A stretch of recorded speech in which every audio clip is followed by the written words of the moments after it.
right. Let's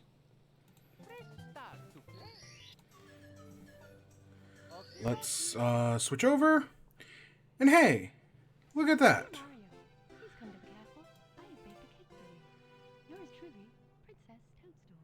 Peach. Yeah, whatever.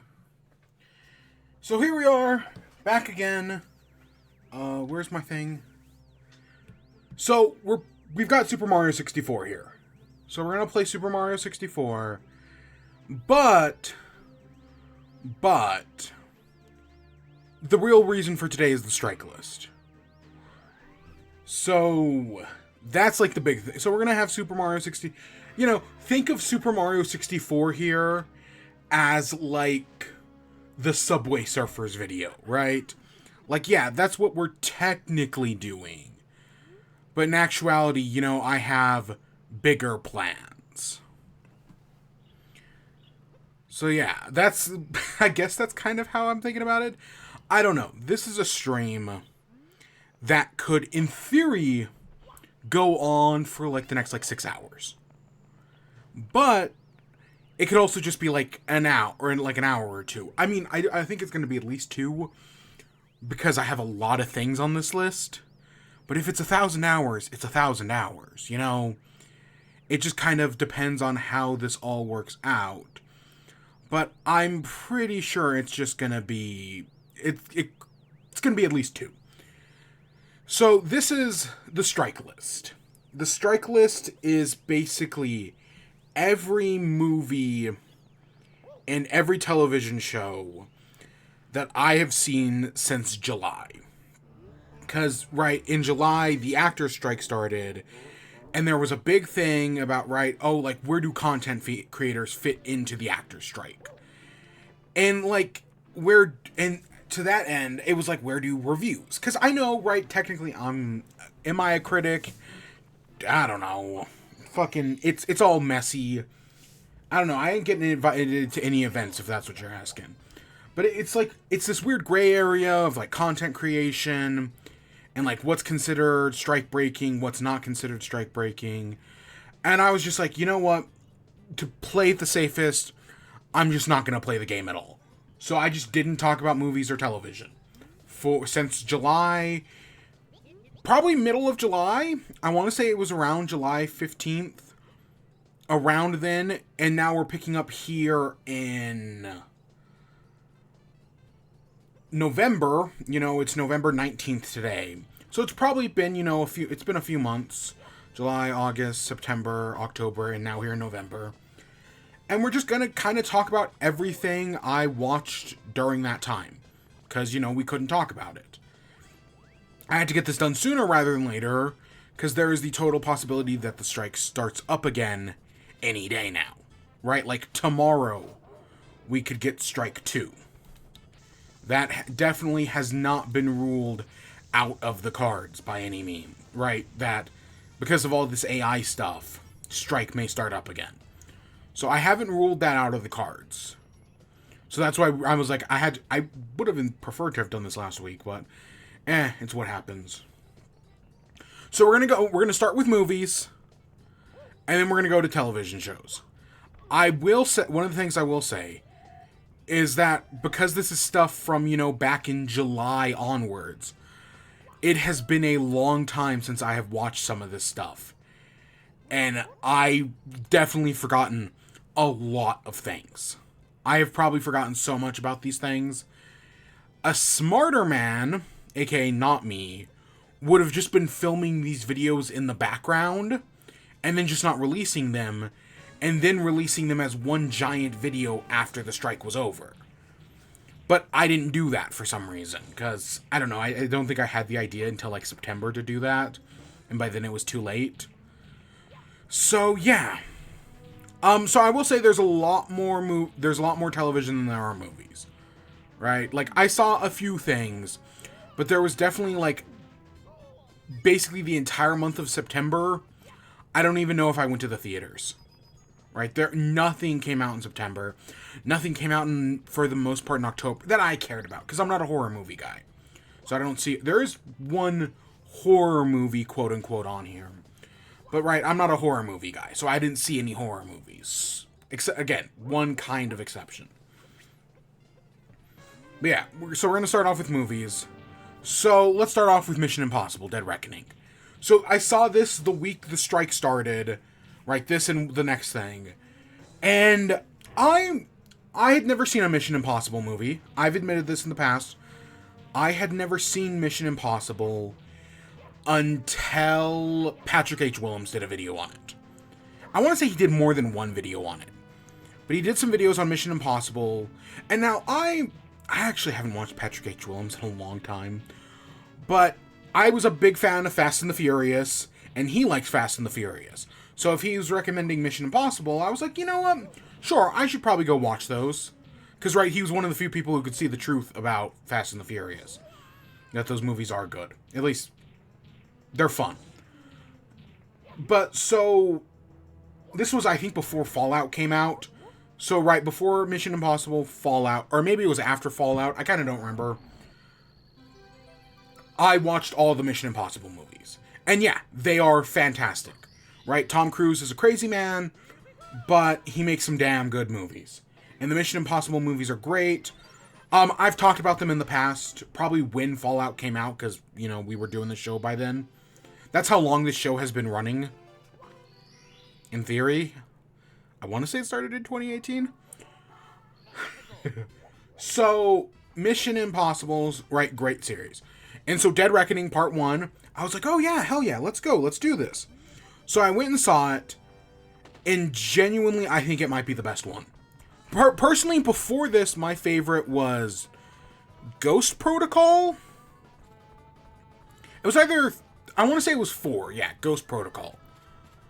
I was like, oh yeah, this one's great. I liked Fallout, I didn't like it more than Ghost Protocol though, but watching this one, I think this one's my favorite. So the whole plot about Dead Reckoning is, it's about, you know, an evil AI. There's this evil AI trapped at the bottom of a submarine, and it's basically whoever controls the AI controls the world, right? Because it can do anything. And so it's Tom Cruise trying to get 2 pieces of a key to, you know, stop the AI. There's a thief who is Peggy Carter, right? The actress who plays her, and who's pickpocketing the key. There's this what are they called? They call her like the Widow or something like that. Like the White Widow or the Black Widow or something like that. And she's, you know, she's trying to get the key. There's this evil guy from Ethan Hunt's past who might have, I don't remember him in the previous movies. Like they talk about him like he's got some sort of big history with Ethan. But no, it's more complicated than that. But basically the AI is helping it, because this is the guy who the AI has chosen as like his human avatar, and he's helping him, and you know, he's like this ruthless killer, and he gives Tom Cruise the choice, like, one of these 2 women are going to be killed. You know, the one who, is it Elsa? Elsa, who is basically the female Ethan Hunt, who, you know, has half the key, and is being hunted down. And then it's either the new girl, the Peggy Carter. And he has to, like, choose between the 2. So that creates all sorts of drama and problems. And yes, I'm just going to go full spoil. Honestly, full spoilers for everything we're going to talk about today.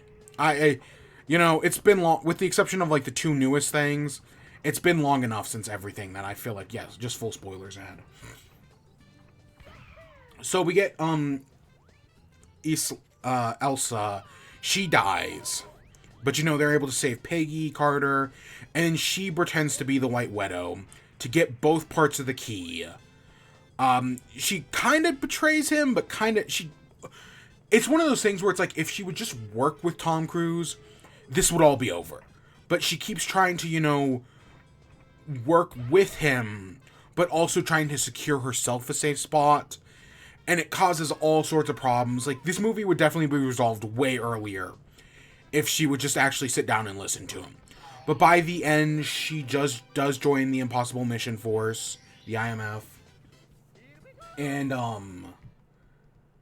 then there's this whole train sequence at the end which is fantastic. Of course, the big Tom Cruise stunt of him jumping a motorcycle off to land on a train is great. Cause yeah, it's a great movie. As what I'm assuming is going to be the final Mission Impossible movies, because we've got part 1 here, and then we're gonna have part 2. I really do think this was fantastic. It took everything I loved about Mission Impossible, put it all in one movie.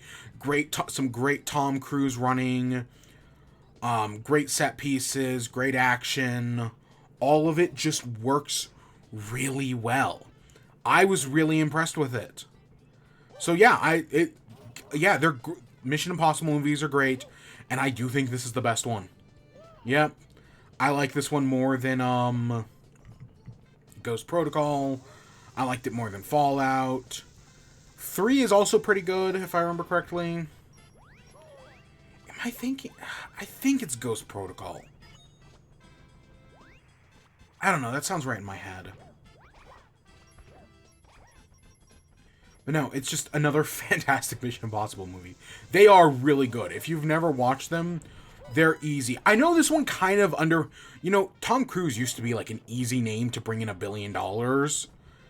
And Top Gun Maverick was great, and it did really well. But this movie actually failed at the box office. There was, and this was something I noticed at the time. That, I've still kind of seen. I noticed, so I saw Mission Impossible, and then the next week I saw Barbenheimer, which we'll talk about here in a minute.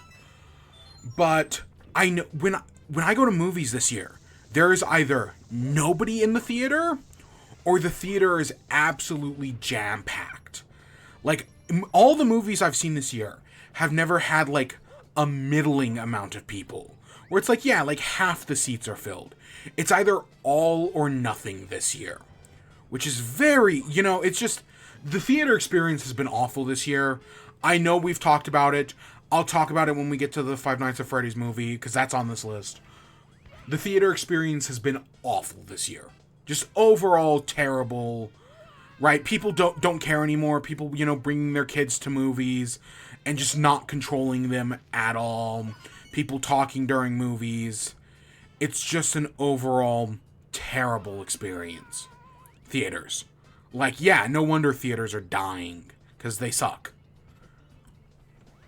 So that's been a problem. So the next thing I saw, so I saw this the day before the strike. So right before the strike started, and I was like, oh yeah, we're going to talk about this, and then boom, strike starts, and now all of a sudden we can't. Nimona. So Nimona released in early July, and I didn't have the time to get around to it. Eventually, I did get around to it, but I couldn't talk about it because of the strike. I think I literally created the strike list because of Nimona, right? Like, that was where I was like, oh, I might as well just put this on the list, and then we'll talk about it again later. So Nimona is based on the book by, I'm going to go with N.D. Stevenson. I don't want to screw up anything. I've heard different names. I'm just going to go play it safe and go with N.D. Stevenson. And I'm going to use neutral pronouns. That's my attempt. I know, right, I'm probably wrong, but that's my attempt at I'm going to try. So, it's a book. So, N.D. Stevenson, I was a fan of their series called Lumberjacks. And I watched She-Ra 2 years ago now. And I really enjoyed She-Ra. But Nimona was one of those things where I had bought the book years ago. Because, right, I was a fan of Lumberjanes. And so I bought the book, and I've just had it sitting on my shelf forever. I had never even read it. And I didn't even... And so when the movie finally came out, I was like, okay, well, I guess I should finally, get around to that. And I have since read the book, right? I actually saw the movie first, and then went back and read the book. And they're both very good. Nimona is kind of is like your sleeper hit. I know a lot of people were talking about it at the time. But, like, Spider-Verse is obviously going to take Best Animated Picture Oscar. But if this one won it, I'd be happy. So the difference between the book and the movie, I feel like the movie is a lot more fleshed out, now that I've read it. Like, the movie has a lot more, like, grounding in its world building. Like, hey, this is what's going on. this is what's happening. We're living in, you know, this is the whole reason society is the way it is. The knights are like this because of this. Right? They're all in fear of this glorious monster. We get more information about that. Right? We see how Blackheart, you know, becomes a villain by killing the king or the queen or whatever. Because in the book, right, Ballister Blackheart's just a villain at the start, and Nimona shows up and is like, hey, I want to work for you. Right? And it's more of like, in the book, it's more of like super villain as a job. You know, kind of... Oh, I know this isn't the comparison people like, but it kind of, in some ways, reminds me of...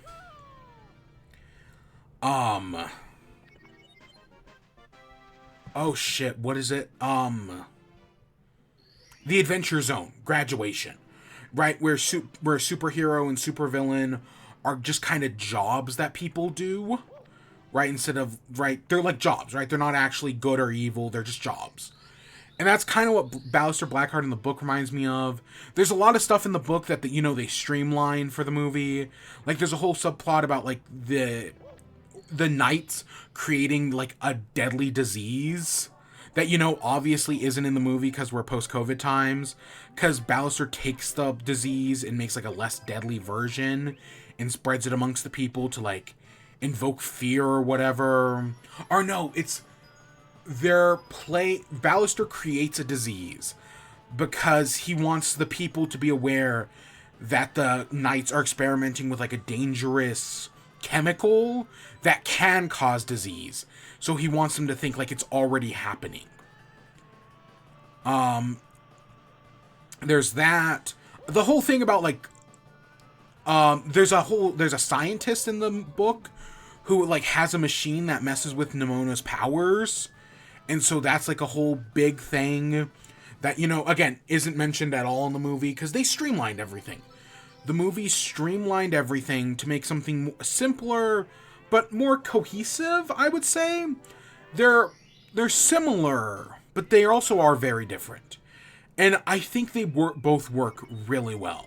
Because, right, the movie is Ballister trying to, you know, fix his reputation, right? That he killed the queen, and now he has to, like, prove that he's innocent. Meanwhile, everyone's trying to hunt him down, and Nimona's, like, his sidekick. And there are some scenes that are, like, like, the scene of them playing Monopoly is basically 1-for-1 in the book and the movie. But I think it all works very well. The movie is fantastic. I really should have gotten it more to it quicker than when it released, because I genuinely thought it was great. I was so impressed with it. I enjoyed it so much. The endings are kind of different. Like, so again, there's a lot less, like, Glorious Monster, that's a big thing in the movie, is kind of a throwaway line in the book. Like, it's there, it's just not that big of a deal. Whereas the movie decided to make it, you know, more of a central focus. And it gives Nimona more of a backstory. But it, yeah, in the book, they're, like, experimenting on Nimona to try to figure out how her powers work. And they end up creating, like, Nimona ends up, like, splitting. There's, like, the child version of her, and then there's, like, a big evil monster version of her. And they end up both dying. Right? Like, they explode. And in the book, no, the big monster, you know, goes in to destroy the city. And in the process, you know, ends up being saved by Ballister, but then sacrifices itself to save everyone. One of the things that it definitely is apparent is in the movie, it is much more apparent that it's a trans metaphor. Like, it's very clear. Oh, Nimona is a metaphor for being trans, right? Constantly saying, I'm not a girl, I'm Nimona. Like, that happens in the book. But no, it's definitely, like, there's no way to read it than it's a trans metaphor. In the book, no, it's a lot more open. And again, I think they both do good at different things. It's kind of like, you know, it kind of reminds me of, like, Celeste, Where right when Celeste released, people were like, "Oh, is this a trans metaphor?" And at the time Maddie was like, maybe it is, maybe it isn't. And then after they came out as trans, they were like, "Oh no, it definitely was. I just hadn't come to grips with that myself." Right, Nimona, and the Matrix technically works the same way as well. The Matrix is a trans metaphor, but because the Wachowski sisters hadn't come out yet, they didn't really think of it like that. But it, in hindsight, like, you can see it there. And yeah, same thing here. Right? All things that are trans metaphors that, are only, that, are more obvious in hindsight. God, Celeste is so good. But yeah, no, the movie was fantastic. I don't know if it's one of the, because I felt like when it came out, yeah, everyone was talking about it. But I wouldn't be surprised if at the end of the year it ends up as like one of the sleeper hits.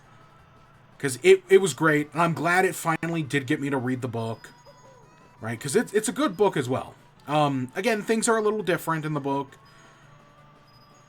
But I think they both work very well, and I very much enjoyed it. So yeah, those were the two things I saw the week the strike started. And then from there, the following week, we had the big ones, right? The big ones that everyone was talking about, but we also couldn't talk about because of the strike, and everybody kind of knew it. Because when the strike started, people had to like walk out of premieres and whatnot to, go show solidarity.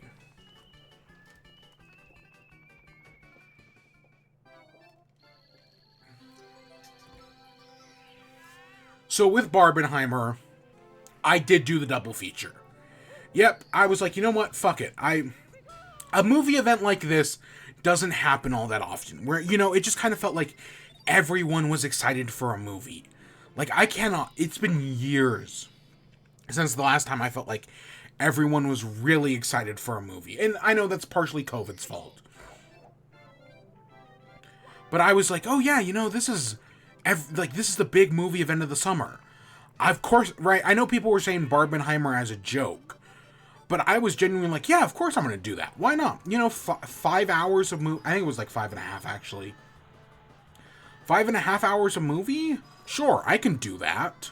Right? That's nothing. Okay, admittedly, I say that, but that was stretched over 2 movies. Whereas, what is the Killers of the Flower Moon or whatever, which is a 4-hour movie, I'm like, God, no, I don't want to deal with that. I said the same thing about The Irishman, though. Where I was like, God, I don't want to deal with this. And it took me, I broke that up over like days. Because that was like 3+ hours. I don't know, it was a special, I think the difference is hype, right? I was genuinely like, yeah, Oppenheimer, Barbie, let's go. Whereas Killers of the Flower Moon, I'm just like, whatever. Sure, it's a Leonardo DiCaprio movie, but whatever. So, I did go see both movies back to back. My local theater had it lined up almost perfectly, where there was like 10 minutes between Oppenheimer and Barbie. And in the end, yeah, it basically lined up perfectly. So I went and saw both. And I was not the only one. There was a group that had Barbenheimer t-shirts. And it was like, oh, that's right. Like, I wasn't the only one. There were people dressed up to the Barbie movie wearing all pink. Big thing. So we're going to talk about Oppenheimer first, because I went and saw Oppenheimer, then Barbie. Right? That's how I was like, yeah. You go see the serious movie first, and then you go see the more lighthearted movie. So yeah, Oppenheimer I thought was fantastic. It's another Christopher Nolan movie. With, is it Cillian Murphy as Oppenheimer? Robert Downey Jr. is in it. Josh Peck is in it. I don't know why that one stands out to me. And so I know the story of Oppenheimer, right? I've read it. I haven't been to Alamogordo. No, I haven't. I've been to the Nuclear Museum, though. Right, where they talk about the history of the atomic bomb and everything. So I knew the story more or less. At least I knew the Oppenheimer part. The court case stuff, right, with his, getting the senator hearing, with, that Robert Downey Jr. plays, and then the whole thing about him getting his renewal for, his clearance. That stuff I knew less of. So, you know, seeing that was like, okay, this is the part I didn't know. This is the interesting part. And I think it's amazing, right? Oppenheimer is amazing. Visually, the characters are great. You know, it really does do the full story. And it does it well. Right, the whole thing where they tie in... Because at first I was like, oh, it's, you know, it's playing with, like, you have the bit in the past, and you have the bit... or you have the bit in the 1960s, then you have the bit in the 1930s and 40s, you know, leading up to the dropping of the atomic bomb. And they splice in a few things here and there, like there's a bit where they talk about hydrogen bombs in the middle of that. Right. And I was like, okay, right, it's all building up towards something. And then actually getting the reveal that, no, it's Robert Downey Jr.'s character who screwed over Oppenheimer to, you know, basically drag his reputation through the mud. But then he also gets called out by Rami Malek's character during the court case. Or the Senate hearing, I mean. It works really well. It all just ties together great. It's truly is, you know, visually, it's fantastic. Like, you know, they're one step away from actually, like, they don't actually detonate, like, a real nuclear bomb. But, you know, if Christopher Nolan could have, he would have. That's very much a Christopher Nolan thing to do. Is right. But it looks great, right? All the set pieces, the visuals, this penguin slide, man. Right, like, there's a lot of stuff, and early on I was kind of worried, because there's a lot of bits where you're just, like, hearing, like, the radiation, the atoms, and I know that's, like, putting the audience in his headspace, but I was just like, oh god, is this gonna be a thing throughout? No, luckily it isn't. It's really only, like, the first, like, I would say the first 30 minutes, but in a 3-hour movie, I have no idea, actually. Yeah, learning about him, the problems in his relationships, which I think is all necessary, right? Just to give you, you know, a better idea of who he is as a person. His whole involvement in the Communist Party, which just reminds how fucking brainwashed the American people were at the time. Fucking, ugh. Luckily, we're all past that. Yeah, fucking right. Oh my god. I mean, we're literally in satanic panic, too, right now, so... But no, it's a Christopher Nolan movie. You know, it's everything Christopher Nolan does so well. He does fantastic here. Is it the best Christopher Nolan movie? Probably not. I mean,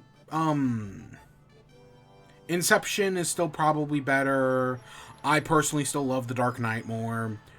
But it was really good, right? And to, you know, be excited, you know, to go into a fully packed theater, like I was saying earlier, right? It's either all or nothing.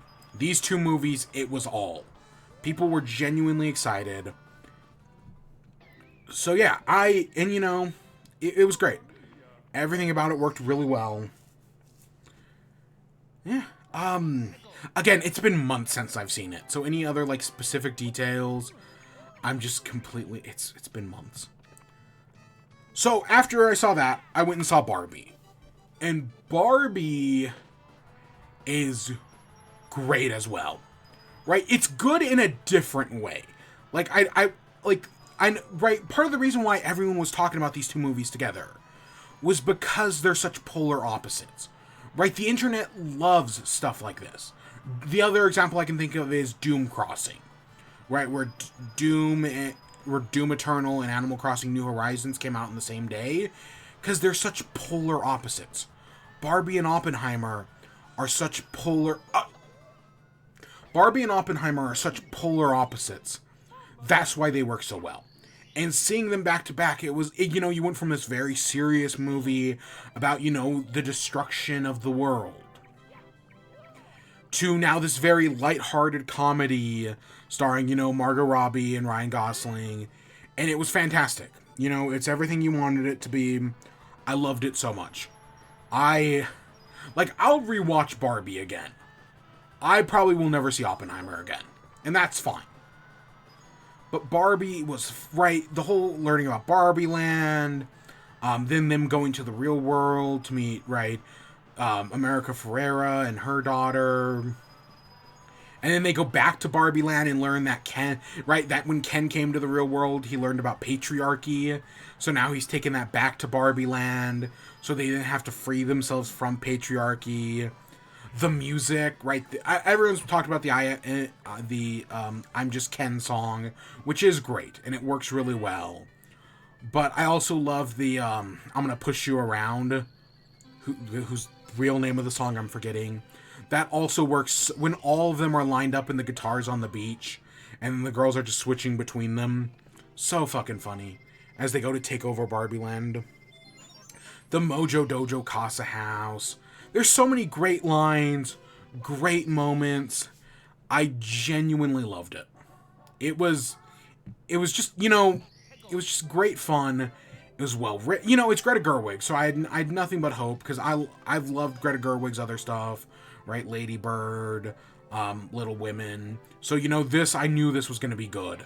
And yeah, it totally lived up to it.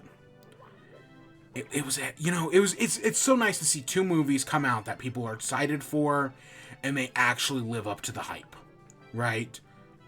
We get so disappointed nowadays, and to just come out and see this, it was fantastic. Of course, you do have those, you had fucking people like, who's the little baby man? I'm not thinking, it's not Baby Man Andrew Tate. It's, Baby Man... what's his name? Ben Shapiro. Right, who are complaining like, oh yeah, this movie may have done well on opening weekend, but it's going to fail at the box office.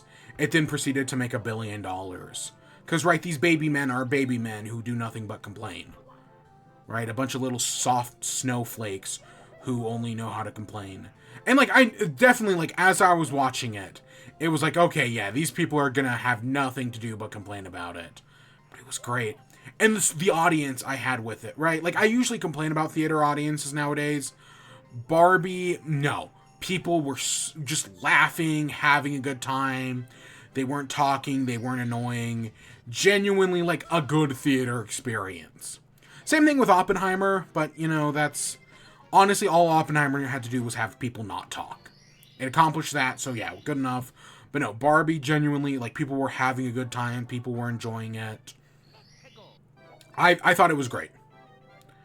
It was great. It was good seeing them back to back. I'm glad I did it. I think I got out of the theater at, it was probably 11 o'clock at night. But yeah, no, I don't regret it. So when I went and saw Oppenheimer, I went with a group of 6 people, but only one of them went to Barbie with me, right? The rest of them only wanted to see Oppenheimer. And I don't regret it at all. Doing the double feature was great. No, I have no regrets.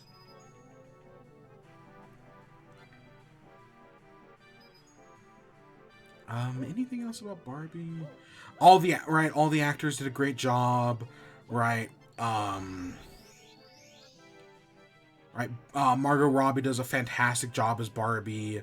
The narrator, who I want to say is Helen Mirren, did a great job as well. There's some real good delivery there. Of course, Ryan Gosling was a perfect Ken. Simu Lee was, I want to say he was Surfer Ken, and he did a fantastic job. And then it was really the guy who was, I'm forgetting the actor's name. Kingsley? Was it Kingsley? Who was, Tall Ken. Right? And it was so funny to just go back to that and then see Secret Invasion, where he was the main villain. Which we'll talk about Secret Invasion in a little bit. But seeing those back to back, real funny. Yeah, I love the use of practical effects. At least, I don't know how much of it was practical, but a lot of it felt practical. Right, to see, because Oppenheimer, right, is all about there's no CGI. There are visual effects, but there's no, CGI. And you get Barbie, where it's got, like that whole sequence of them traveling to Barbie Land. That I'm assuming is all traveling back and forth, where I'm assuming this is all practical, because it looks great, right? The way it all plays out with them, going from, a boat to a bicycle to a rocket ship. It's yeah, this is very fun. And yeah, sure, you could have CGI'd this, but it looks good practical. Alright, we'll talk about the FNAF movie and practical effects. But yeah, no, it's just, I guess after years of Marvel movies, where, like, one of the problems people have with Marvel movies nowadays, one of the myriad of problems, is that everything is, like, nanotech, right? Like, when was the last time a character in a Marvel movie, like, took off their helmet? Instead, it just nanotechs off, right? Where it just, like, folds away. Yeah, that kind of, that's just, it feels less tactile, right? I don't like that as much. So, seeing a plethora of practical effects this year. Not saying there was no... I feel like a lot of people are getting confused at the difference between VFX and CGI. Like, there are still VFX in these movies. There's just less CGI. Right? Like, I feel like people equate one with the other, but no, they're... And I think that's partially studios' faults, right? For them trying to conflate the two, or trying to separate the two, right? However it works.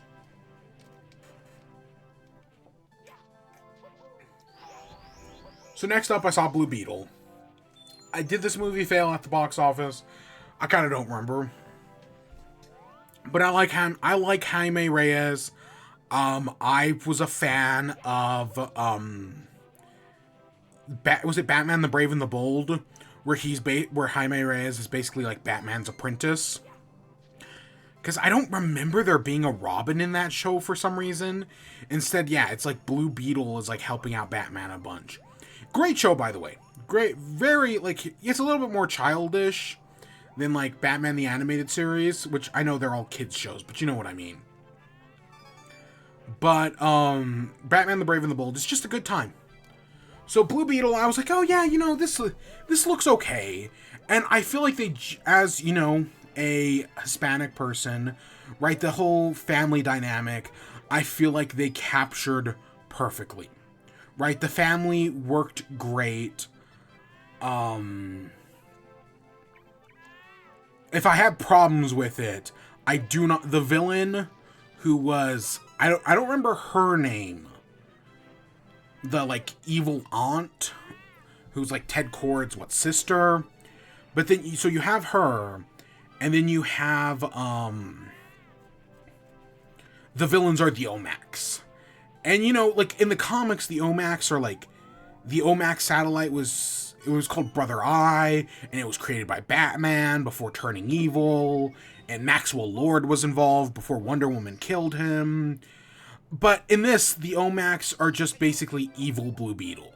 And, like, the one thing I thought they were going to do that was going to be interesting was they were going to have, like, instead of fighting, like, because a big problem in superhero movies are the heroes just fighting an evil version of themselves, right? Like, Marvel can never get away with that again. And I know they keep trying to do it, but we can't let them get away with it. We'll talk about the Marvels. But, right, the Omax were just basically evil Blue Beetle. And that was less interesting. I'll say that. Like, the villain, I was just kind of like, whatever. Especially when he gets his redemption at the end, right? Realizing that the aunt is evil and is like, basically was the one who fucked him over. I thought George Lopez did a good job, right? He's the uncle who's like an inventor kind of guy. And I was like, yeah, this works. Whoever plays the love interest, I was like, yeah, okay, I kind of, because she's Ted Kord's daughter, I was like, okay, I kind of, I see the chemistry there. I don't know if we're going to get a sequel. I know we're getting a Booster Gold show, or a movie or something. And Booster Gold and Ted Kord are like best friends. So, because they set up at the end of this movie that, hey, we're going to get Ted Kord in the future. But they haven't, like, casted him yet. So I wonder who are they going to cast to be Ted Kord. And I do kind of hope that, yeah, we get some of that in the Booster Gold show. Because he's clearly stuck somewheres. But yeah, Booster Gold and Ted Kord are best friends. Great. Also, another great character that I'm excited for. But no, I feel like the Blue Beetle movie actually was, pretty decent. I wasn't, like, blown away by it or anything, nothing, it's the modern trend of superhero stuff. Will we ever see Jaime Reyes again? Maybe, probably not. It was better than The Flash, I'll tell you that right now. But no, I genuinely think it worked. Again, the family dynamic sells a lot. There are some weird stuff. Like, I don't, like, okay, early on in the movie, right, Jaime is trying to, like, find his purpose in life. And the dad's like, oh, you know, I didn't find my purpose until, like, much later in life, right? Until, like, you kids were born. And sometimes I wonder, like, have I even found it? And then at the end, so the dad dies, spoiler alert. And then Jaime Reyes almost dies, and he kind of, like, sees his dad in the afterlife. And that entire scene is just bad. Like, it's a genuinely, like, bad moment, right? Like, like, his father telling him to, like, you know, son, I believe in you, go on, protect your family. That would be fine. But it does, like, this weird thing where the dad's like, oh, this is why I'm here. To, you know, make sure you believe in yourself at this moment. Like, that's completely unnecessary. I did not care for that. Honestly, that entire scene is a mess. I don't think it, like, destroys the movie or anything, because, you know, it's just typical hero needs to learn to believe in themselves. But, yeah, I remember it being a mess at the time. But I still enjoy the movie, you know? There are worse things to watch. If it's on, like, HBO Max or whatever, because I'm sure it'll be added eventually. Yeah, no, it's definitely, like, for, like, you know, for, like, an HBO Max movie on, like, a Sunday. Yeah, sure, there are worse things you could watch. Again, The Flash exists. Teenage Mutant Ninja Turtles, Mutant Mayhem. I did see this eventually. I meant to go see it in theaters, and I just kept getting sidetracked. Right? There were other things I had to do. So I didn't get around to it in theaters. But the second it hit streaming services, I was like, okay, finally I'm going to sit down and watch it. And it was fantastic. Right? The animation style was good. The cast, right? They got 4, like, actual, like, teenagers. One of them being Gumball Watterson, who's in a whole slew of drama right now that I don't want to go into. But, right, the cast was great. I feel like they did a great job. Seth Rogen actually did an accent, or, you know, did a voice for the first time ever in a movie. So that just tells you how much he cared about this one. But yeah, Ice-T is in it, and he does a great job. Or is it Ice-T or is it his son? God, I don't fucking remember. Could be both, but I think it's one or the other. John Cena's in it. He does good. There's a bunch, Johnny, is it Johnny Knoxville, or is it, I want to say it's Johnny Knoxville. There's a bunch of great characters, and, right, just fantastic voice actors, the animation. I'm really glad they didn't do Shredder. Like, I'm so used to these movies doing Shredder. And, you know, Shredder's a fine villain, you know, he looks great. I loved when he fought Batman a few years ago, and he actually gave Batman a good run for his money. Like, Batman in TMNT is actually pretty decent. I actually do really enjoy that. But, yeah, no, them doing Superfly and by proxy kind of Baxter Stocksman, I like how a lot of the villains who are just like, you know, they're just looking for their place to belong in the world. And, you know, Superfly's giving them this chance to be like, oh yeah, you know, we're going to turn everyone in the world to mutants. And then finally you'll have your place to belong. It's like, yeah, no, that's right, like, that's good motivation, but then them realize he's taking it too far, but he refuses to give up. He then turns into this giant mutant whale monster thing, and it's like, okay, you know, this is a good final set piece. The turtles, you know, the people are originally afraid of them, but then April O'Neil comes up and is like, no, the turtles are here to help, and they're all able to work together to defeat him. That's great. Same thing with, Splinter, one of the other mutants starts, dating Splinter, and I was just like, that's kind of funny. Splinter, right, gives, like, divorced dad vibes. But it's, you know, he really cares about his kids. He's really trying. And I feel like it works very well. Is Jackie Chan Splinter? I don't know. You know, Jackie Chan, you know, he's a martial artist. Like, that's what he's known for. But he actually has done a lot of voice acting. Like, he's Monkey in Kung Fu Panda. And he just does a great job. I genuinely think he puts a lot of heart into these movies. That, you know, it's completely unnecessary, but I think it works.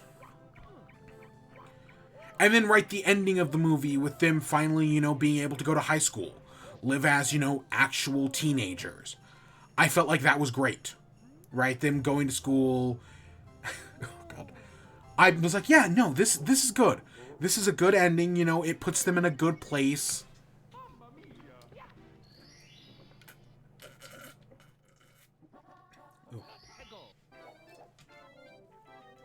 I genuinely enjoyed the ending of the movie. Yeah, no. I think it was great. You know, it's I'm not a big fan of TMNT. I'll fully admit. Like, I've seen the two movies from the 80s or the 90s. I want to say the 90s. I've seen those two movies. I've seen the one with Mako.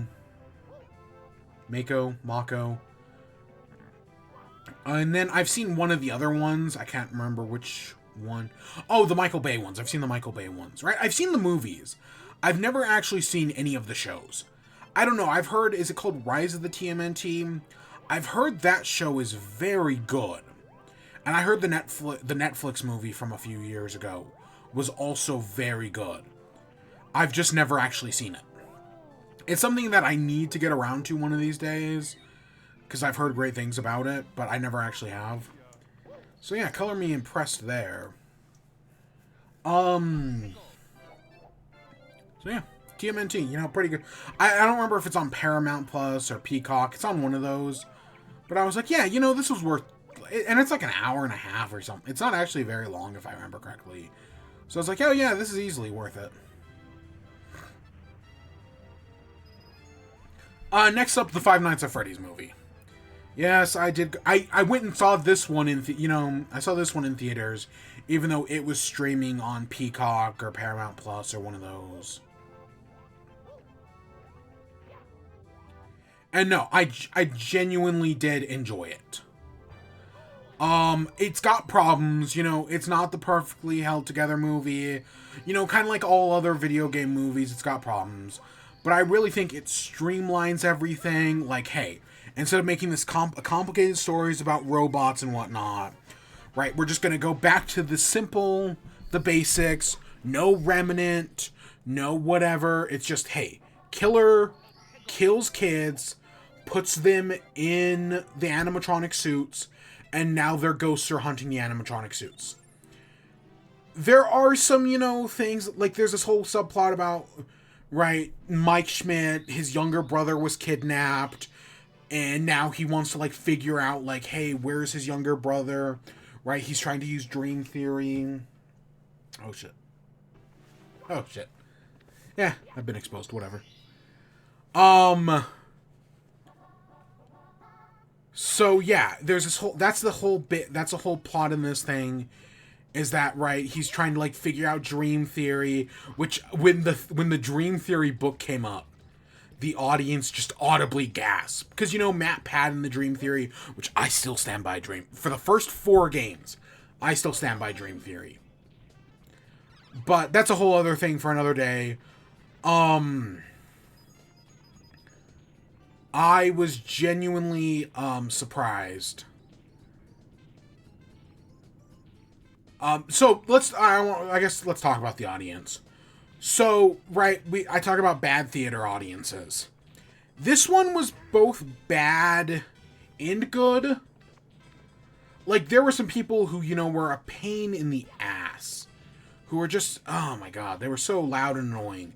But then there were others who were, like, genuinely like, oh, we're big fans of the game, and, you know, we're just excited to be here. And hey, look, it's the Bite of 87. Oh my god, it's Dream Theory. It's the purple guy. Who were, like, genuinely excited to be there. The guy sitting, like 2 seats down from me was dressed as Springtrap. And a genuinely great costume. There were some girls who were dressed up as, like, Sun and Moon, Bonnie. I think there was a Freddy there as well. Right? Like, they're like, I didn't have, like, a full-on, like, cosplay. Like full-on, like, 10 out of 10, you know, like the suits from the movies. Because I've seen those pictures going around. But there were some people who, you know, were trying to, like, fit the aesthetic and whatnot. It was a packed house. Mostly, you know. Yeah, there were some who were, like, genuinely, like, you know, having a good time. And then there were others who were, God, pain in the ass. Is the movie scary? You know, it's a horror movie, but it's not scary, like, at all. And I don't think that's the movie's intention, though. I don't think the movie was intended to be scary. Outside of, like, one jump scare that, you know, everybody's already memed to death, and, you know, a few, like the Balloon Boy moments, right? A few small things. The movie is not scary at all. And, like, I don't think it was supposed to be. Because, you know, kind of like one of the problems with Security Breach is that, yeah, it's Five Nights at Freddy's scary, but it's clear that this is intended for kids. So, like, the horror isn't actually horror at all. Like, the only reason that game has jump scares is just to say they do. I would not classify Security Breach as a horror game. This movie, I mean, it's got the atmosphere, but I don't know if I'd qualify this as, like, traditional horror, you know? It's more of, like, you know, I guess family horror. Like, yeah, you could show this to a group of 8-year-olds, and outside of, like, one or two moments, they'd be fine. And, I mean, 8-year-olds already play the games, which are already scarier. At least they start off scarier. Eventually, you get over it. Right? I've played the FNAF games enough that they no longer bother me. Right? Like, they'll probably get me, like, when I replay FNAF 1, they get me once, and then never again. Because it's like, oh yeah, I remember how this trick works. Except for the VR, but I think that's just the nature of VR. That VR is, you know, because it puts you in there, it limits your senses, it kind of fucks you up a little bit more. But even then, eventually, if you play it enough times, you kind of get desensitized to that as well. Yeah, the plot of the movie, you know, Mike Schmidt working in this fast food restaurant, trying to protect his sister, the security guards, Vanessa. I know a lot of people were like, oh, you know, the movie's gonna have moments that are like, Chica, you just be Chica, or we are FNAF, let's go spring that trap. And technically you never get moments like those, but because this isn't really a horror movie, there are these more, like, lighthearted moments. Like, there's a moment where they all, like, where it's Abby, Mike, Vanessa, and the animatronics working together to, like, build a fort, like a blanket fort. And I genuinely actually do think that moment works. Because the whole point is that these are the ghosts of children. So, of course, they're going to behave like children. And so, yeah, at the end of the day, I do think it actually works. Right? Having the ghosts of children behave like children. Yeah, you know, sure. I do wish there was more Freddy. Is that weird that in the Five Nights at Freddy's movie, I wish there was more Freddy? Because it's like each of the animatronics get their jump scare moment. Right? Early on in the movie, Foxy gets a guy. And then later on in the movie, Foxy goes after Mike. Chica's cupcake kills a guy. And then Bonnie, right, has the scene where it's like, this guy's in the closet with him. And all of a sudden he's dead, right? Like, and there's blood splatters on the wall. But Freddy never really has a moment like that. Right? Freddy never really has a moment where he's like, oh, where he kills somebody. Right, the Abby can see ghosts, and then she gets visited by the ghost of Golden Freddy, and the taxi driver who's some YouTuber. Matt Pat, I remember Matt Pat, like, making a stink that he wasn't going to be in the movie. And then, boom, come to find out, not only is he in the movie, but his scene was, like, the first scene filmed in the film. And, of course, he gives the, oh, it's just a game theory line, and the audience freaked out when it happened, so yeah. Whatever, it's fucking Matt Pat. I know people hate Matt Pat, right, that he's, you know, cringe, and he is, but I can't bring myself to hate Matt Pat. He's whatever.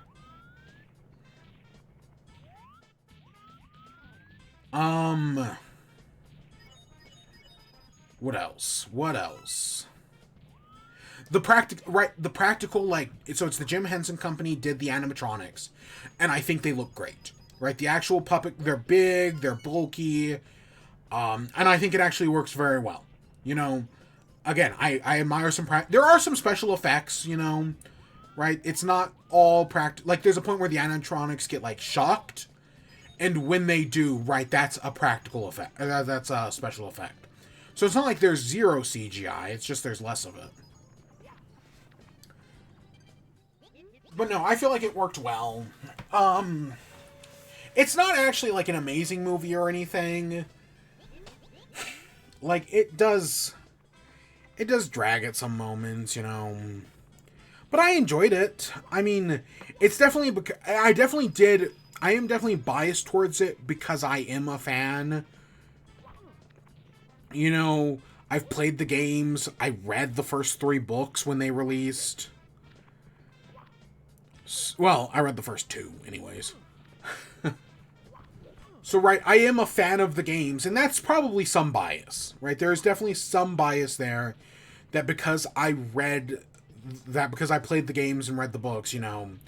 And I definitely feel like them streamlining everything, like, I can totally see where they're going to go for my idea for a sequel is so in the sequel, right, it's Mike and Abby again, and they get in with Vanessa in a coma, because Matthew Lillard does a great job as Springtrap, and he eventually shows up and and you find out Vanessa's his daughter, and he eventually betrays Vanessa and stabs her, which puts her in a coma.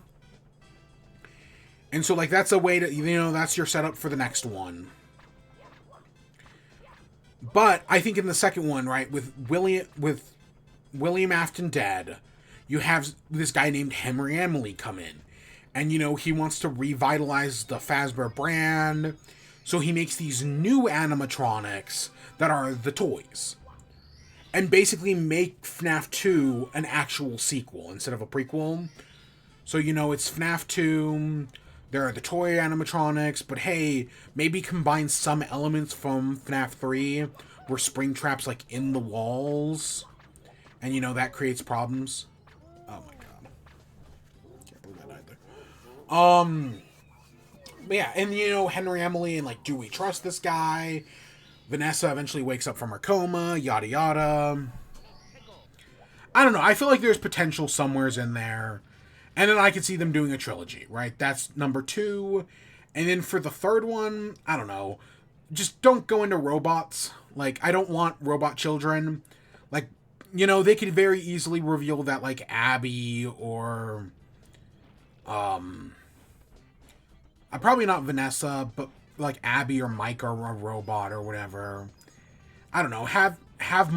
You know, I feel like they take more influence from the books. And right, at the end of the second book, Charlie gets eaten and killed by one of the animatronics. So I could see the second movie ending with Michael getting, like, scooped. Somehow. I don't know how they do it, but, you know, I could see something like that happening. Maybe that's how they do a third one.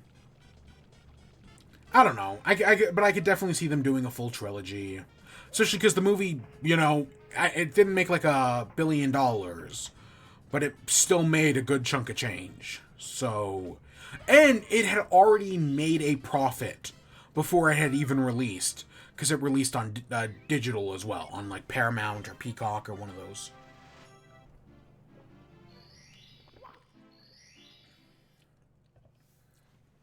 So, you know, whatever they decide to do. But no, are there probably better horror movies you could see, right? Like, during the Halloween season? Oh, God, yes. There were definitely better horror movies out there. But did I enjoy the FNAF movie? Also, yes. Another movie that I actually enjoyed more than I expected was The Marvels. So, The Marvels came out a few weeks ago. Like, 2 weeks ago now. And I genuinely enjoyed it. Like, it wasn't anything, you know, we're in post-Endgame MCU. And post-Endgame MCU isn't as good as pre-Endgame MCU. But also, pre-Endgame MCU is also not as good as we give it credit for. Movies like Iron Man 2, Thor 1 and 2, The Hulk, those movies kind of suck, man.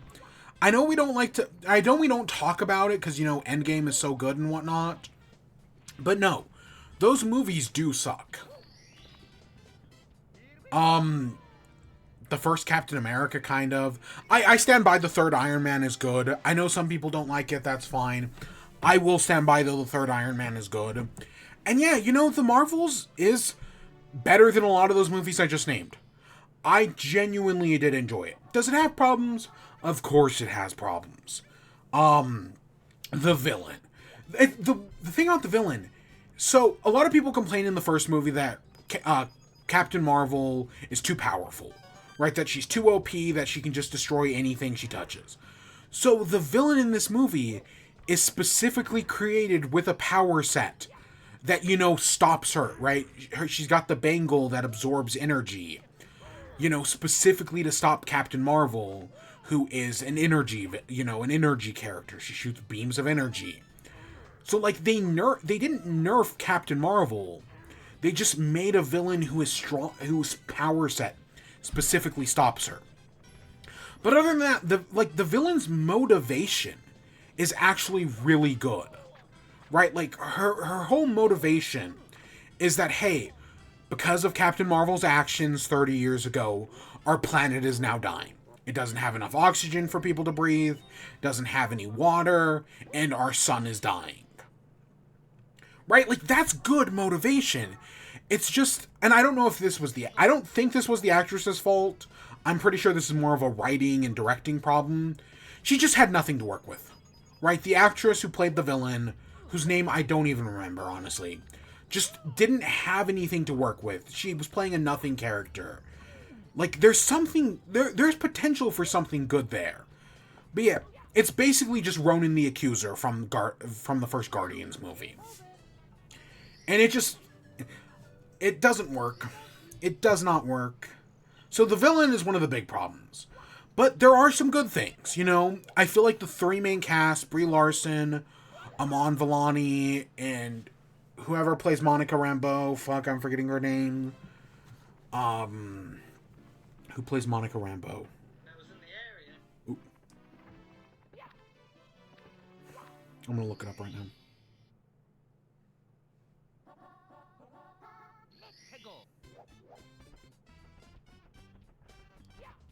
It is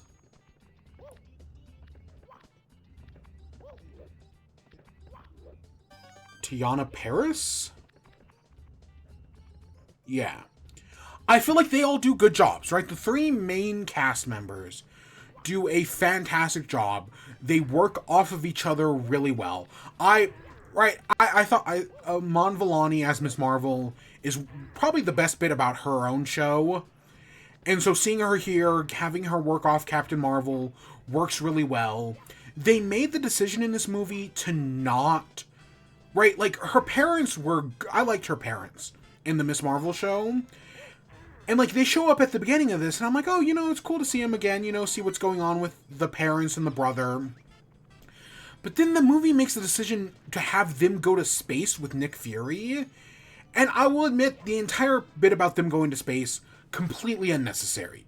I feel like it adds nothing to the movie, but I really like the characters. I like the parents, and I like Nick Fury. Yeah, I know after Secret Invasion, yes, I still do like Nick Fury, I guess. So, seeing them work off each other, actually, I think works really well. Like, yeah, could they have easily gotten rid of them? Yes. Right? Are they basically like the B-plot of a Simpsons episode? Also, yes. But I feel like it works well. I will... The scene with the cats. So we saw this in, like, the marketing. Right? That there was going to be a bunch of, like, baby flurkins. And I didn't entirely know what to expect. Right? Like, this kind of felt like the Puffins in The Last Jedi, where it's like, okay, is this, like, do we really need this? And technically, no, we don't. But the scene with all the cats was so fucking funny. There was some, like this movie, it's really sad that this movie is funnier than Thor Love and Thunder. The comedy movie that I don't even know, it made me laugh maybe once. No, this got several good jokes out. But yeah, the scene with all the cats, genuinely hilarious. Like, that works way better than I expected it to. So I had heard rumors that there was, like, this movie was like a musical. And turns out what it is that there's a planet where everyone's language is music. So everyone speaks in musical. And, like, that's a really weird thing, but that's the kind of shit I want to see, right? Like, I remember, like, one of the things about Multiverse of Madness is it's like, oh, it's the Multiverse of Madness. The craziest thing that happens is that the stoplights go on red, right? Like, that's it. Like, that's the craziest thing that happens in that fucking movie when it comes to the madness of the multiverse. I'm being a little hyperbolic, but you get the point. This movie, on the other hand, it's like, no, you know, a planet where everyone speaks in musicals, and it turns out that Carol Danvers is a princess on this planet. That's kind of fucking funny, man. I don't know, I kind of like that. I like the fight scenes where it's like, oh, because all their powers are entangled, they're switching places. Right? So, like, they shoot an energy beam, they've switched places, and now, you know, they have to figure out how to recover from that. I think that leads to some very interesting fight scenes. I do think they didn't go far enough with it. They don't go... I kind of wish they had done it more. Like, I wish they had more of, like, a set piece that they were all kind of working around that involved them switching. You do get a great moment, though, where, Amon Vellani, Miss Marvel, is like, I know if I wasn't here, you would have been able to save more people. That's great. That's a great character moment. There's a bit with memories where they go into Carol Danvers' memories, and that causes some problems. And then there's the ending. So, spoiler alert. This is a more recent movie, so I'm going to give another spoiler alert.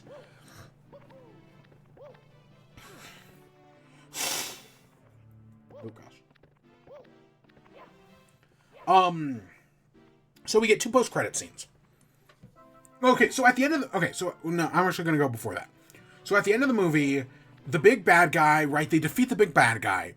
And Monica Rambeau's like, hey, we get it. Your motivation is good. You're doing this to save your dying planet. Please let us help you. Right? We can use Carol Danvers' powers to restart your sun. And, right, save your planet. And it's like, okay, you know, good. Good, that's an interesting idea. But, you know, she doesn't want Carol Danvers' help. Takes the second bracelet from Miss Marvel, the bangle. And then she fucking kills her, and then she, like, dies? Because, okay, earlier in the movie, they established that if she keeps using the bangle, she's going to kill herself. And it's like, well, you know, and the villain says, like, it's a small price to save to save my people. And, like, technically that's a good moment, right? Her being willing to, like, sacrifice herself to, like, save her people. It's, like, genuinely like, okay, there's an interesting idea there. Too bad the movie wasn't written better, or else, you know, I could actually feel something here. But at the end, you're right, she gets both bangles. She's trying to steal Earth's sun. And, right, and it's like she uses the bangles, but they're, like, too powerful, so they kill her. And then she opens a portal in space-time. And then to close the portal, right, Monica has to go to the other side, and close it. But, you know, she gets trapped in the other dimension. And I saw that coming, but the characters in the movie are kind of surprised by it because they don't realize it until the final moment. And then after that, Kamala goes home, is with her parents, but Monica's trapped in the other dimension, and Carol goes and restarts the sun. Right? She actually does that. And I guess I wish there had been, like, a sacrifice there. What I wish they had done is they had explained that, like, hey, that Carol, right, Captain Marvel, can restart your planet's sun using the bangles. So I wish at the end of the movie, right, even if the villain still dies, that's fine. But if Kamala had given up her bangle, right, so Carol had both of them, and then she went and used them to restart the sun, but in the process, it destroyed both of the bangles. Right? So this way, that could lead towards Kamala being a mutant, and getting her actual embiggening powers. Because at the end of her show, they do hint that she is a mutant. So having her get this sort of sacrifice would be like, oh yeah, no, she gave up the bangles, and she thinks she's going to lose her powers. But it's like, oh, it's a one last adventure, a sacrifice well worth it. But then in the end, she finds out, no, she actually has, embiggening powers. That would have been great, but no. And even after she takes off the bangle, she still has, like, her powers. So, whatever. That's a problem. I feel like there's potential there for something good that they didn't do. So then we get our 2 post-credit scenes. The first one, I have seen people bitching and moaning about this. And I don't... What the fuck are you guys on? I think this is genuinely good. So, well, it's not amazing, but I think it works. What it is it's Kate Bishop returning home, and Kamala Khan's like sitting in the dark, and is like, you just became you don't know it yet, but you just became part of a bigger universe. Right? Did you know Ant-Man has a daughter? I'm thinking of forming a team. Right? Basically setting up either the Young Avengers or the Champions. See, the problem, Kamala Khan was on the Avengers, and then she, created her own team, the Champions. But Kate Bishop in,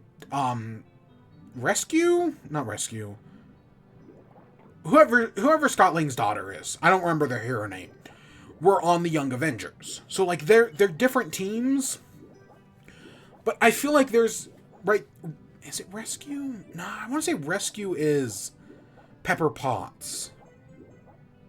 I don't remember the character's name. Whatever. They're setting up Young Avengers. But I've seen people mad at this scene because it's like, well, how does Kamala Khan know what Nick Fury told Tony Stark? How does she know that? Right? Like, how they're referencing a scene that nobody other than Tony Stark and Nick Fury know about. You entitled fucks. It's a fun scene. Right? They're setting up the Young Avengers. Let it be fun. I don't give a shit. Right? How does she know about this? I don't care. Like, if this had been like Spider-Man or somebody else doing this, you guys would have fucking eaten this up. You all would have loved this. But because it's Kamala Khan, nope, all of a sudden we gotta hate it now because, the internet hates women. Like, the fuck? Oh my god. I genuinely think it works. And I've just been seeing people bitch and moan about it, because it's not realistic. Oh my god, fucking entitled cunts. And then the other post-credit scene is Monica Rambeau wakes up to her mom. And it's like, oh shit, where are we? And then you see Hank McCoy. And, they talk about, like, oh, I've got to go tell Charles about this. You see, like, the door with the giant X logo on it. They're in the Fox X-Men universe. I've seen some people think that this is how the MCU is introducing, like, the mutants and whatnot. That it's, that this is this is their mutant. That basically, and I be honest, I'm on board with this idea. That the main Marvel universe and the X-Men universe are different universes. Right? That the MCU and the X-Men, different universes. I'm actually fine with that. I know some people don't want that, but I'm actually fine with that. But that's not what they're doing here. The fact that it's the same actor from the 2000 X-Men movies playing Hank McCoy, it's clear this is clearly the Fox universe. Right? When the portal opened and she got trapped in the other universe, she's clearly in the Fox universe. That's where they're going with this. Because the rumor for the new Deadpool movie is that they're going to adapt, the one famous Deadpool story. And it's gonna be Deadpool kills the Fox universe. I genuinely think that's where they're going with this movie. And I think this post-credit scene is technically setting that up. Right? That it's gonna be a setup to Deadpool kills the Fox universe. And that, yes, in the mainline MCU, we are going to get, instead of having the same actors we've always had, we're going to get new actors playing the New Mutants. Not the New Mutants, but, New Mutants. I genuinely think that's where they're going with that. But no, I think it was fine. I've seen a lot of people bitch and moan about this scene, and some of it's valid, but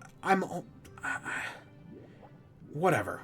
And again, they set up Kamala Khan as a mutant in her own series, and now she's a mutant in the comics, and yada yada. Let's not talk about the comics because they piss me off. So yeah, no, I genuinely thought the movie was good.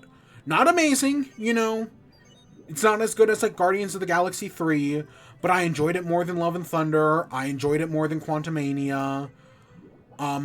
Probably on par with fucking Shang-Chi or something like that. Because, again, we forget how many actually not great movies the MCU has in it. And I know we talked about the whole MCU, right? Is the MCU in trouble a few weeks ago? But no, I genuinely... If this movie had come out, like, 2-3 years ago, I genuinely don't think anyone would have a problem with it. I mean, of course, you'd have those people, you know, those people who hate women still bitching and moaning. But other than that, I feel like this movie would have been received fine. Right?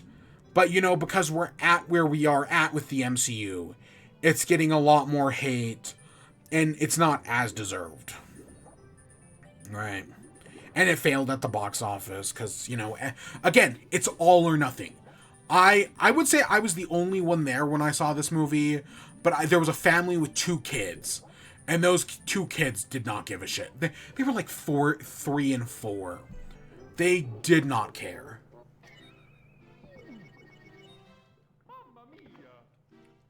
But yeah, genuinely, I thought the Marvel was fun. Would I watch it again? No, but there's a lot of Marvel movies I won't watch again.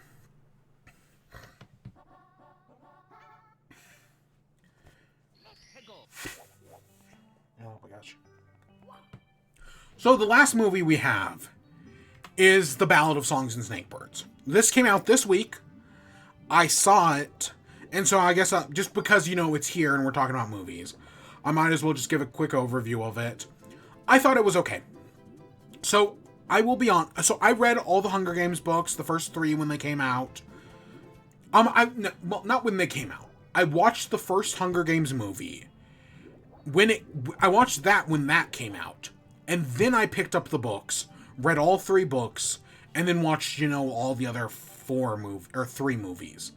But when this book was announced, Ballad of Snakes and Songbirds, I did not give a shit. I remember when this book was announced, and my thought just being like, we don't need this book. This book is completely unnecessary. I don't, you know, because I think at the time we had just gotten off, like, Midnight Suns, which was, hey, what if Twilight, but from the perspective of Edward Cullen? I'm done with this underwater boat thing. I can't remember how to get the eel out from the boat. So let's just go somewhere else. Let's go fight Bowser. So Ballad of Songs and Snakebirds. Oh wait, let's do this. The book I did not care about, like, at all. 'Cause, you know, it's a fucking what's it? Like, it's a prequel story. 'Cause Midnight Suns was, hey, Twilight from Edward's perspective. And, like, I didn't need that. And I didn't need this, right? I didn't need to know, you know, President Snow is the bad guy, right? Like, that's it. He's the bad guy, and, you know, he's trying to make sure the Capitol runs. He's got his moments, you know, him kind of giving Katniss advice about President Coin, you know, literally being the other side of the evil coin. Snow has his moments, but I didn't need to see his backstory. I said that then, right before the book right when the book was announced, I said that. And years later, now that the movie's out, I still stand by that. I didn't need to know this character's backstory, right? Knowing his backstory doesn't actually change anything for me about the character. Like, I still kind of... Maybe, like, I know in the book it's a little different, supposedly, that you go into more about, like, hey, this is what made this is the moment that made the Hunger Games from a punishment to a spectacle, right? Like a reality TV show.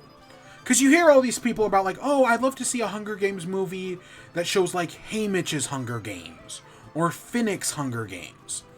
The inherent problem with that, though, is that if we get that story, that's it. We're watching the Hunger Games as a spectacle and not as, you know, the tragedy they're supposed to be. That it's like this horrible thing. I feel like, you know, making like a Haymitch or a Finnick Hunger Games movie kind of defeats the purpose of the Hunger Games. It's like when Mr. Beast made a real-life Squid Games. And it's like, okay, this just undoes the entire point of Squid Games. That, right, the whole point of Squid Games is that this is wrong and fucked up. Making that into, making Squid Games an actual show, which I think Netflix is also doing, defeats the purpose. So, yeah. But, so I guess the book might go into more detail about that. I know there's, like, the sister who, like, makes the outfits, and she's barely in this movie. But, honestly, I stand by the story as, like, entirely unnecessary. But, with that being said, did I still enjoy it? I mean, yeah, I've seen, part of me wants to say I enjoyed it more than the Mockingjay movies. I have problems with those books, man. Some of those Mockingjay stuff really annoys me. But, no, I guess I had to, I think the actors are all great. I know everyone's mad at... It's not Rachel Zegler. Is it? Whoever plays the main girl, Lucy Gray.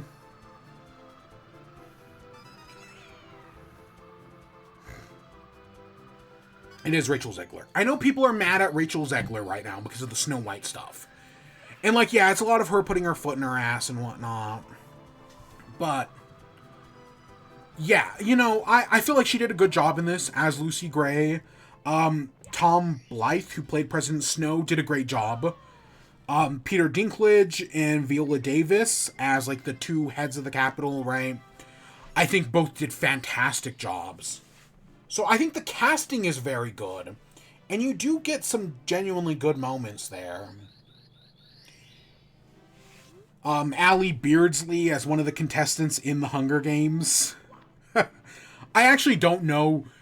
I don't know who that actor/actress is who plays basically the second to last contestant. I don't know their name, but they look just like Allie Beardsley. Oh my gosh. And I do, there's that moment, full spoilers again, because this just came out on, like, Thursday or Friday. I do like right, so the book's called The Ballad of Songs and Snakebirds, so that final moment in the arena where she's singing the song to ward off the snakes, I thought was so clever. I was like, yep, that's where you get the title of the book from, that's a great moment, and I feel like the movie captured that perfectly. So that was good. Him playing the game to, like, make sure she wins was good. The bits afterwards where he gets, sent to District 12, he becomes one of the guards, but learns about, like, what's going on, considers...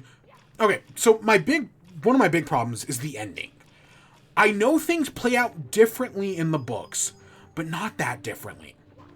And I think this is part of the adaptation process. So the Hunger Games books are first person, right? They're told from Katniss's perspective, and they're very much her inner monologue, right? Like, it's her thoughts, her ideas, right, as she's participating in the Hunger Games. In the movie, you can't really do that. But Jennifer Lawrence in the movies, I think, still does a great job at portraying the character. Because even though she's not speaking that internal monologue, I still 100% believe it's going on in her head. And that's what I think makes the movies so good, right? A great adaptation is because even though we don't hear the internal monologue from the books, her thoughts, all those thoughts are still happening in the movie. We just don't hear them. The book, so right, that's just part of the adaptation process. But I guess, spoiler alert for the movie, in the book. In the book, so at the end, at the end of the book in the movie, right, so Snow and Lucy are wanted for murder, right? Like, somebody's died, and, the murder might get pinged on them. Snow's friend has died, one of the other, like, rebels has died, and they're like, oh, we're gonna run away together. So they go run away, hide out in this cabin, and when in the cabin, they find the murder weapon. And, like, the murder weapon is basically, like, the last loose end, and if they get rid of it, then Snow can, go back to his life in the Capitol.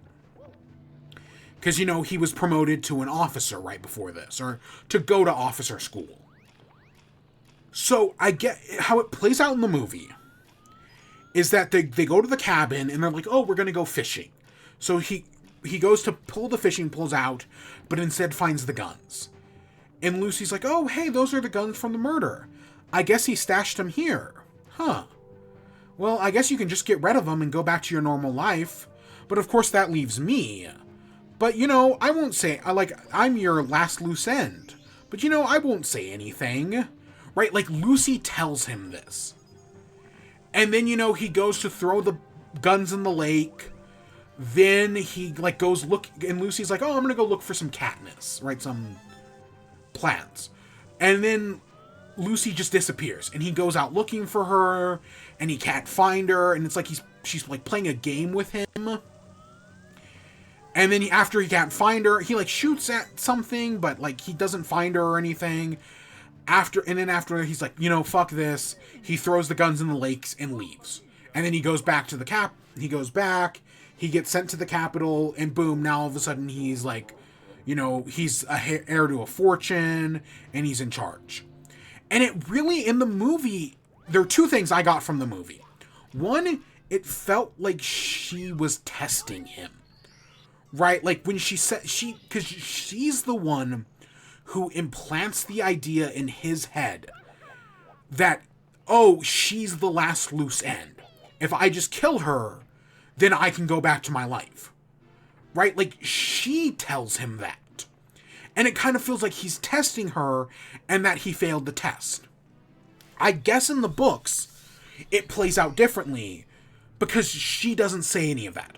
All the stuff she says about oh, you can throw the guns away and then that leaves me as the final loose end. She doesn't say that in the books. Instead, he thinks that.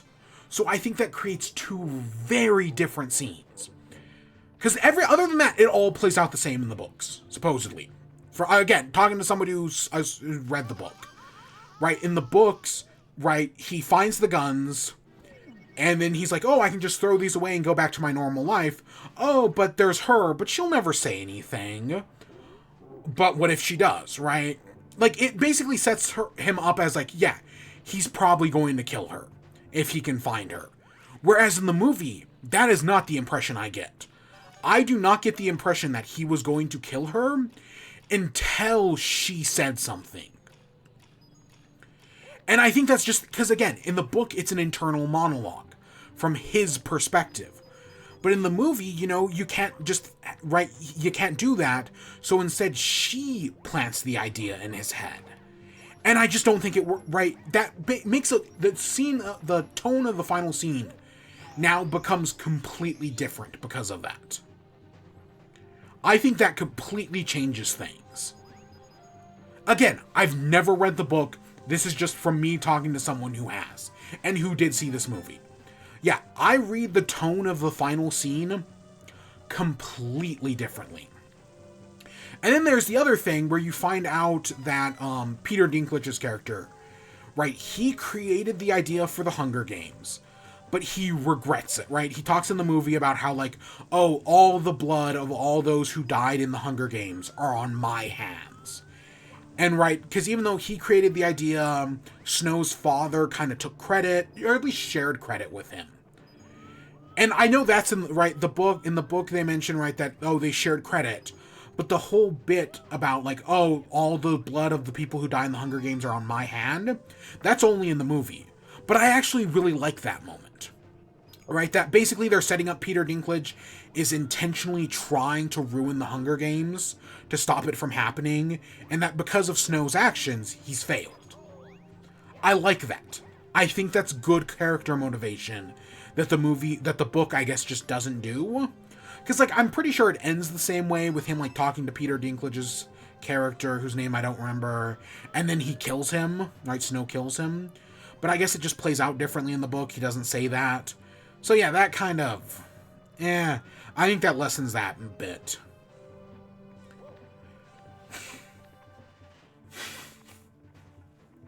Yeah, so even with all that, I still did enjoy the movie.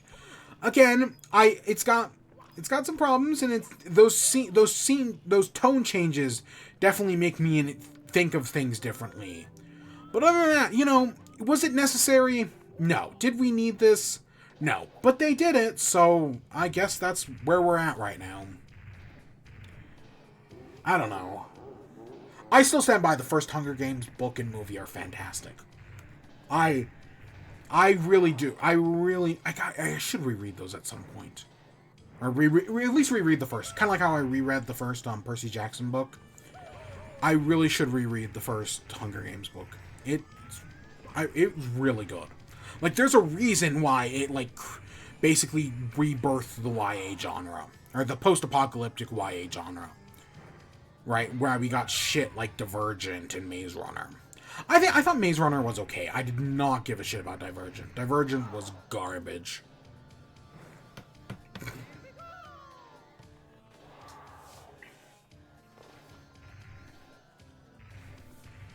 So yeah, that's all the movies I have. You know, it's a fair few, but I definitely saw a lot. But not that much. Honestly, there was so much other shit that came out as well, but I just didn't watch anything in like September. I don't even know if I went to the movies once. I don't think I did. And there's like a bunch of other random shit that I saw along the way. You know, like I rewatched a few things, but yeah, none of that's worth talking about. Oh my gosh. So I guess that takes us to TV shows. So when the strike started, we were in the middle of Secret Invasion. The first 3 episodes of Secret Invasion had aired. I wasn't really jiving with it. And so now we're going to talk about episodes 4, 5, and 6. And I'll be honest, I don't even remember them. I'll be fully honest, I did not care for this show. It has not stuck with me at all. I don't even really... Like, the only things I really remember are they have to stop the nuclear bomb from dropping. They have to convince the president that Rhodey's a Skrull. Which I have very complicated feelings on Rhodey being a Skrull. I have no problem with him being a Skrull. It's just the question of when did he become a Skrull? I think it makes the most sense to happen after Endgame. That he became a Skrull after the events of Endgame. Because honestly, the Skrulls don't really have a motivation to replace Rhodey before then, right? Because the whole thing is like they're like trying to, you know, secure their planet and whatnot. So I really don't feel like there's a motivation to replace Rhodey before that. Right? Like, I'm pretty sure Martin Freeman's character is a Skrull in Black Panther 2. That's fine. And I wish they had kind of set that up better to actually pay off in this. And we'll talk about that in a minute. But yeah, I think the show implies that Rhodey has been a Skrull since Civil War. Or, you know, since after his injury in Civil War. And I don't like that. I feel like, on one hand, it's like, it's a very comic booky thing to do. That, you know, all these moments that happened with Rhodey since then, it just completely undoes all that. But it makes no sense. The motivation just isn't there. And it's more of like shock twist reveal. Oh, guess what? Hawk is Monarch. Oh shit. You didn't see that coming, did you? That's how I feel about this. There's the whole bit at the end with the Super Skrulls, which so traditionally the Super Skrull in the comics is a Skrull with the powers of the Fantastic Four. You know, he can turn invisible, he can stretch, he can be on fire, and he's got like a rock fist. That's the Super Skrull traditionally. This Super Skrull, it just has like everyone's powers. Like, you've got like Captain Marvel's powers, you've got a Drax arm, you've got Groot's powers. It's a real fucking mess. And it's big CGI monster fights other big CGI monster, and I just don't fucking care. Like, I feel like if they had limited to 4 powers, it would have been more interesting. Like, that's more interesting, right? Having the limitations of that. But no, instead it's 2 big monsters fighting each other with all the other heroes' powers. Like, the Captain Marvel one is like the one symbolic one, but other than that, none of it fucking matters. What a waste of the Super Skrull. Not that they're really a thing I really give a shit about, but no, this just does nothing for them. I was not impressed at all with that. And it looks terrible. There's the whole bit about Nick Fury and his wife, and right, how she's supposed to kill him, but she can't, but, you know, in the end, it all seems to work out, and, you know, they can fall in love or whatever. You know, fall in love all over again. Anything else I remember from Secret Invasion? No. I stand by it. Secret Invasion should have been the 5th Avengers film. That at the end of Phase 4 of the MCU... Because one of the things that Marvel is lacking nowadays is that there should be an Avengers film at the end of every phase. I feel like that's an important thing. But no, instead, because they've upped the bar so much, we can only get Avengers films every, like, 7 years now. You know, because you gotta save them for the big endgame moments. I want smaller Avengers films. That's kind of what made the first Avengers special in the first place. Is that it wasn't like this big thing. It was just kind of like, hey, we saw 5 movies that set up these 6 characters. Now they're all coming together. Then we did that for the sequel, right? We saw sequels to the big 3. We got some new stuff. So we're all going to see it pay off here. Cool. Right? That's what I want. Right? Like, what they should have done is they should have set up Secret Invasion as Avengers 5. That throughout Phase 4, we had seen characters like Martin Freeman's character, like Rhodey, you know, all these characters, like Rhodey was in Falcon and the Winter Soldier, and he was definitely a Skrull by then. Set these characters up as Skrulls, and then pay it off in the Avengers film. That would have been cool. But no, that's not what they did. And, you know, have an Avengers film with, you know, Sam Wilson's Captain America, Captain Marvel, other characters introduced, in Doctor Strange is on the Avengers officially, right? Just do Secret Invasion. That's it. That's all I wanted. Was, you know, just an Avengers film with Secret Invasion. Because Secret Invasion is not a great comic. But the MCU has taken bad comics and made them good. Right? Take some influence from the animated Marvel show that did Secret Invasion, and and they used Captain Marvel, who was like just joined the team, and like used the fake out of like, hey, guess what? The real Avengers are off doing something else, and they had actually been captured. Like, do something like that. Like, I feel like there could have been something good with Secret Invasion. And no, instead they did a Nick Fury TV show that killed off Maria Hill, that killed off fucking other characters, and I just don't give a shit.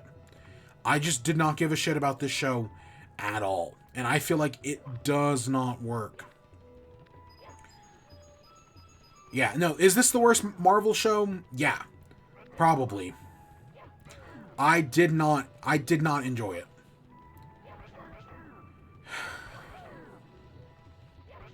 Like, there's an idea in there somewheres, but it just does not work.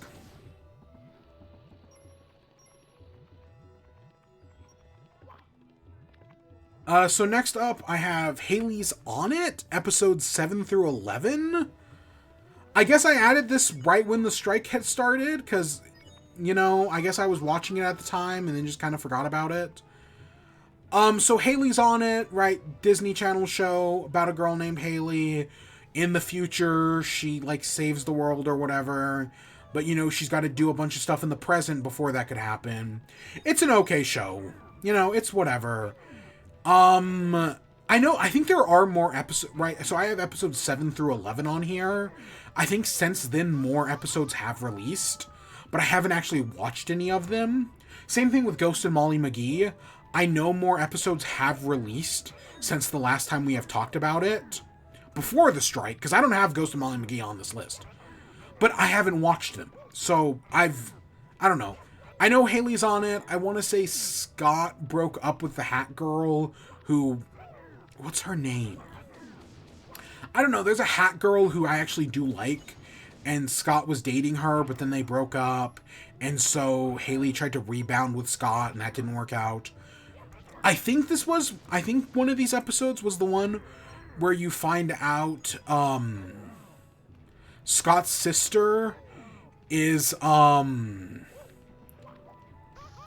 Scott's sister thinks that Hailey has a crush on her, and is like, oh, I'm gonna kiss Hailey Banks, or whatever her name is. And I'm like, that's funny. That had some great... I feel like they kind of wasted that. But I feel like that's got some great potential. I don't know. There's still more episodes. Maybe it'll pay off somewhere along the way. But I was like, oh, that's very funny. But yeah, it's... it's a show I watched.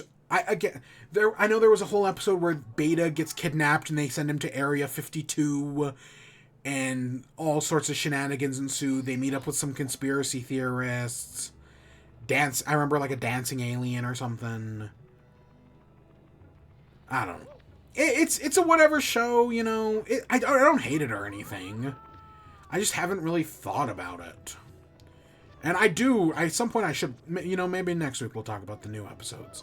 Or, episode, I think we're up to I looked it up earlier. I think it's 15 or something like that. So, yeah, maybe at some point I'll talk about those. Same thing with Ghost and Molly McGee. At some point I'll watch those and we'll talk about those. Next up, My Adventures with Superman. This is one of the best shows of the year.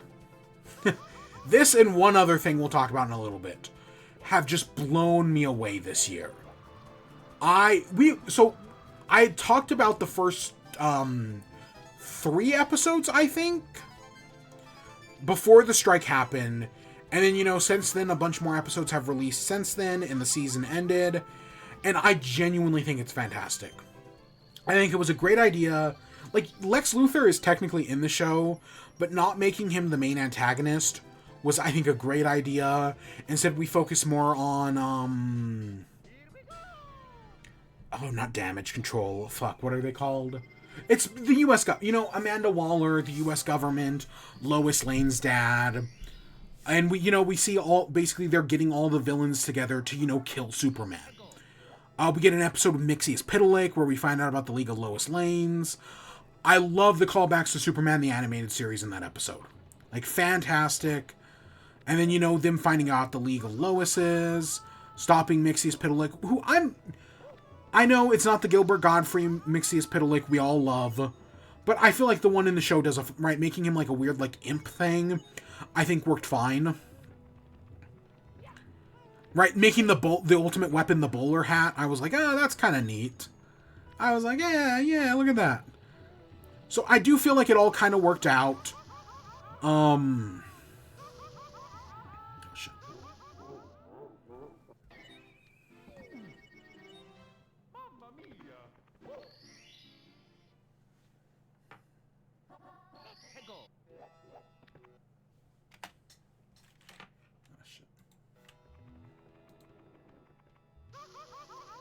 I knew that was going to happen.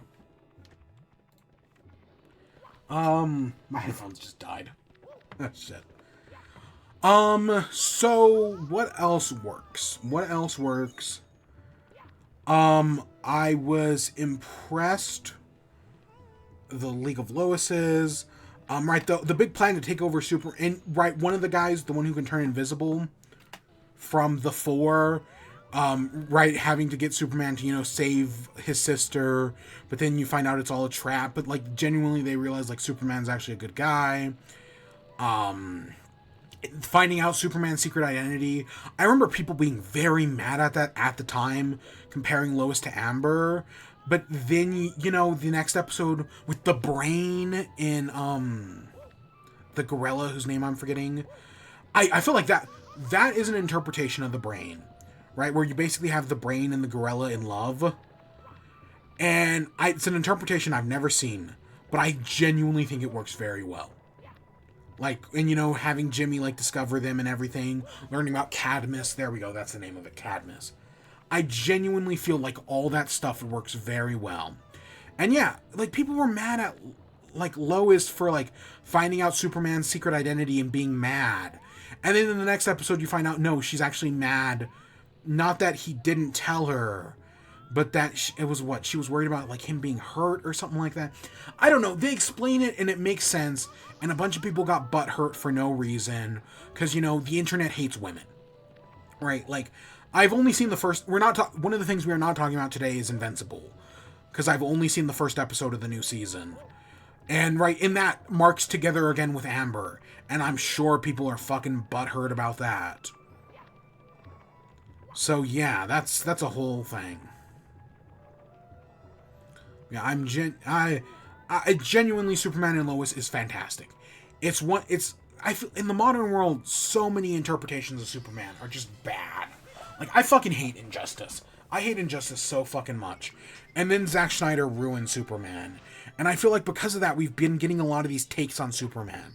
So it is great to see this come in and be like, nope, we're just going to give you a great classic Superman that believes in truth, injustice, and peace, right? And it's just going to be fantastic. And it was. It's a great show. The ending, right, where the dad, right, where Superman stops the invasion of Brainiac / Zod / whatever else.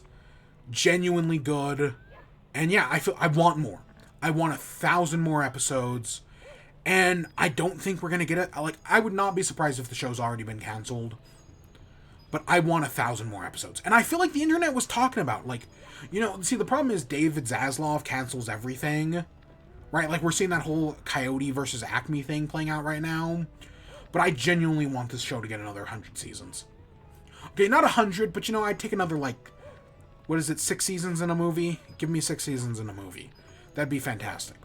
I don't know, Harley Quinn is now getting its 5th or 6th season. I don't remember where we're at with Harley Quinn. I want to say it's season 5. Even though David Zaslav has canceled everything else, the one thing we're still getting is Harley Quinn. So, anything is possible. Somehow that has escaped all the cancellations. So, yeah. Speaking of which, let's talk about Harley Quinn. So, we got season 4 of Harley Quinn, and it was good, not as good as, I think, some of the previous seasons. I don't want to say it's the weakest or anything. I don't even know if I could judge that. But I definitely liked some of the previous seasons more. But I do still think it's good. I still will watch another 100 episodes. Fantastic. Harley and Ivy, now that they're, a couple. And, Harley is now a hero. She's working with the Bat family. And Ivy's, running the Legion of Doom.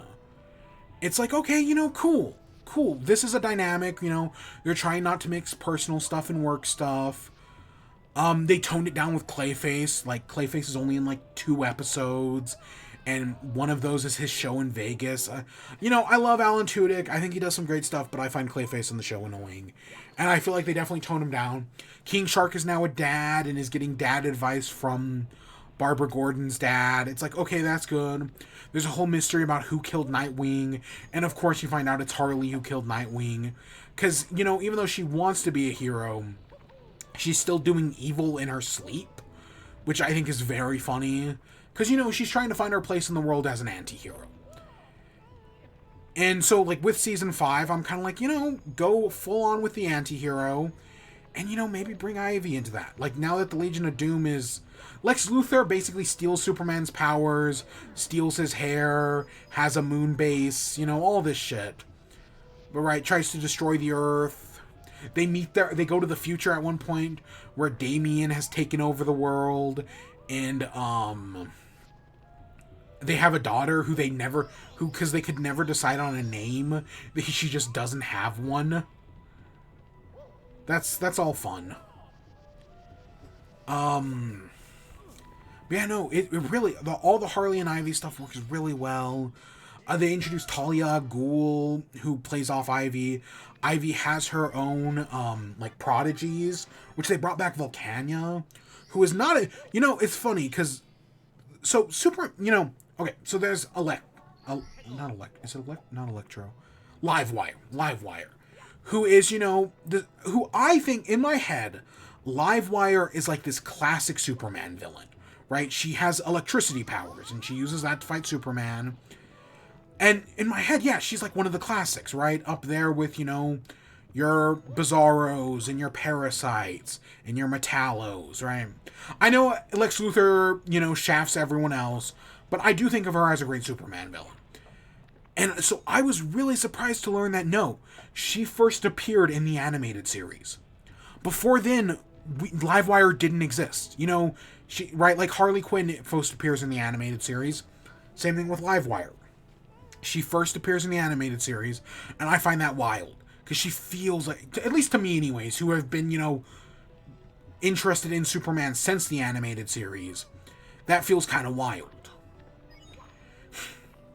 But also in the Superman animated series, so right, they introduced Livewire to great success. So they also introduced another female villain called Volcania, who is, a fire-based villain who kind of gets a redemption arc. Like, her morals are, like, she'd be a good anti-hero, I guess I'd say. But, she wasn't very popular, and she hasn't really been mentioned much until this show. So seeing her again, I was like, oh, that's neat. And yeah, sure, she's kind of an idiot here. But I was like, yeah, it's cool to see, it's cool to see the character referenced again. And so, yeah, that was, and all the stuff with the Legion of Doom, and, how Ivy's, having to become, slaves to her, are they called, like, the Johns? They're basically, like, her, like, agent and her stylist and whatnot. And how, her conscious evil is being destroyed by them. It all just works really well.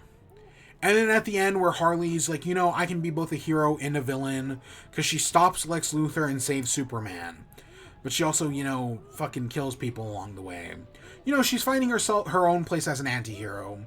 Of course, in the end, Barbara Gordon, because she can't bring herself to kill the Joker as well. Because Barbara Gordon killing jokes her, right? She gets shot, so she's now in a wheelchair. And Harley's like, oh, I'm going to kill the Joker, but she can't bring herself to do it. Because, I loved the Joker as a stepdad. And now he's still a stepdad, but he's a villain again. And he's getting his kids and his wife in on it. Right? Like, hey, do you not like that math teacher? Let's go blow up her house. So I still find Joker as stepdad so fucking funny. That's one of the best things the Joker has done in 20 years.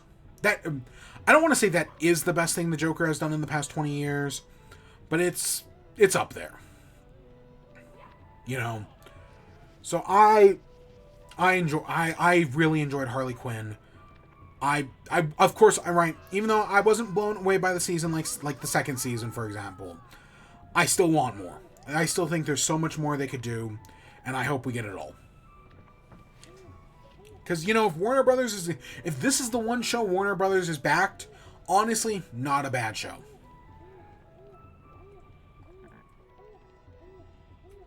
Right, this ain't like a Netflix and Big Mouth situation, where they keep backing a terrible show. No, this is a genuinely good show that they keep backing. And luckily somebody out there recognizes it. And Batman's not even in the season because, he went to jail. And there's a whole subplot about Alfred trying to get into the same jail as Bruce. Because, Bruce has like a new jail butler and he's jealous of that. Next up, Futurama. So Futurama premiered on Hulu. And I watched like the first 3 episodes. And I just didn't give a shit. So I stopped watching after that. Because I like Futurama. Is it as good as The Simpsons? No. But it's still very good.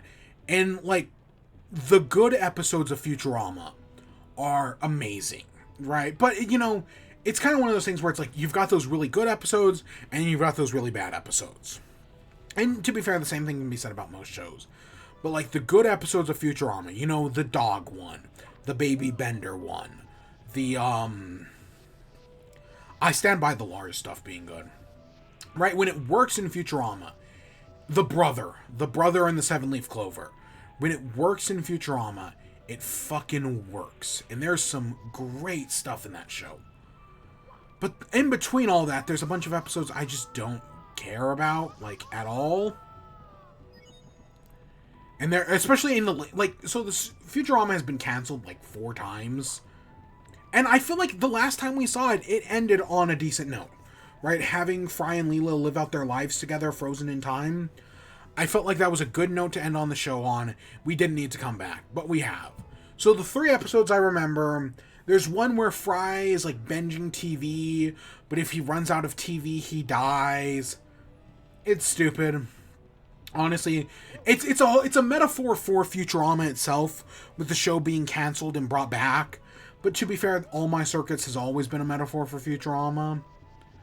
So it tracks, but I just don't.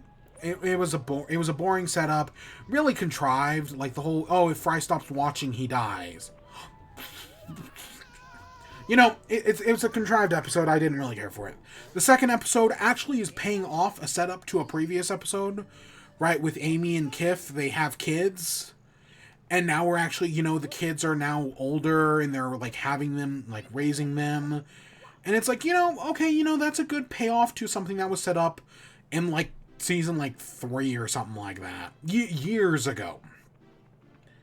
It's like that. Everyone was freaking out this week because in the Sweet Life of Zack and Cody, Sweet Life on Deck, they go to an Italian restaurant, and it's like, oh, your table won't be ready until November 16th, 2023. 15 years later, right, that date finally happened, so people were like all excited for it, right? It's kind of like that, but a lot less people give a shit about this, so I'm like, okay, cool, whatever.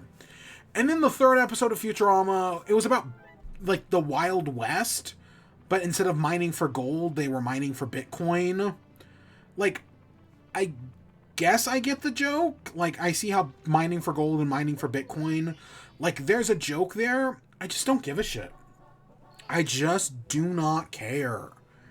So, yeah. And then after that Bitcoin episode, I'm pretty sure I stopped watching. And I know there were more episodes since then, and I just didn't watch them because I didn't care. I probably will at some point go back and actually watch it, but I have no intention right now or anytime soon. Does it ruin Futurama? I wouldn't go that far. Again, those original good episodes still exist. So, yeah. Next up, Solar Opposites. So the only thing they got Justin Roiland's out. They have the new Corvo voice, and instead of finding some guy who sounds like Justin Roiland, that one guy on TikTok who everybody loves, they instead just cast a completely new voice actor. Corvo is now British? ? I don't know. It's been a few months. I kind of don't remember. They cast a new voice actor, and instead steal a joke from Ed's World, right, with the voice changer Ray. And honestly, I think it works fine. The voice changer Ray, right, the new voice, I felt like that all worked. Any of the actual episodes, I don't really remember.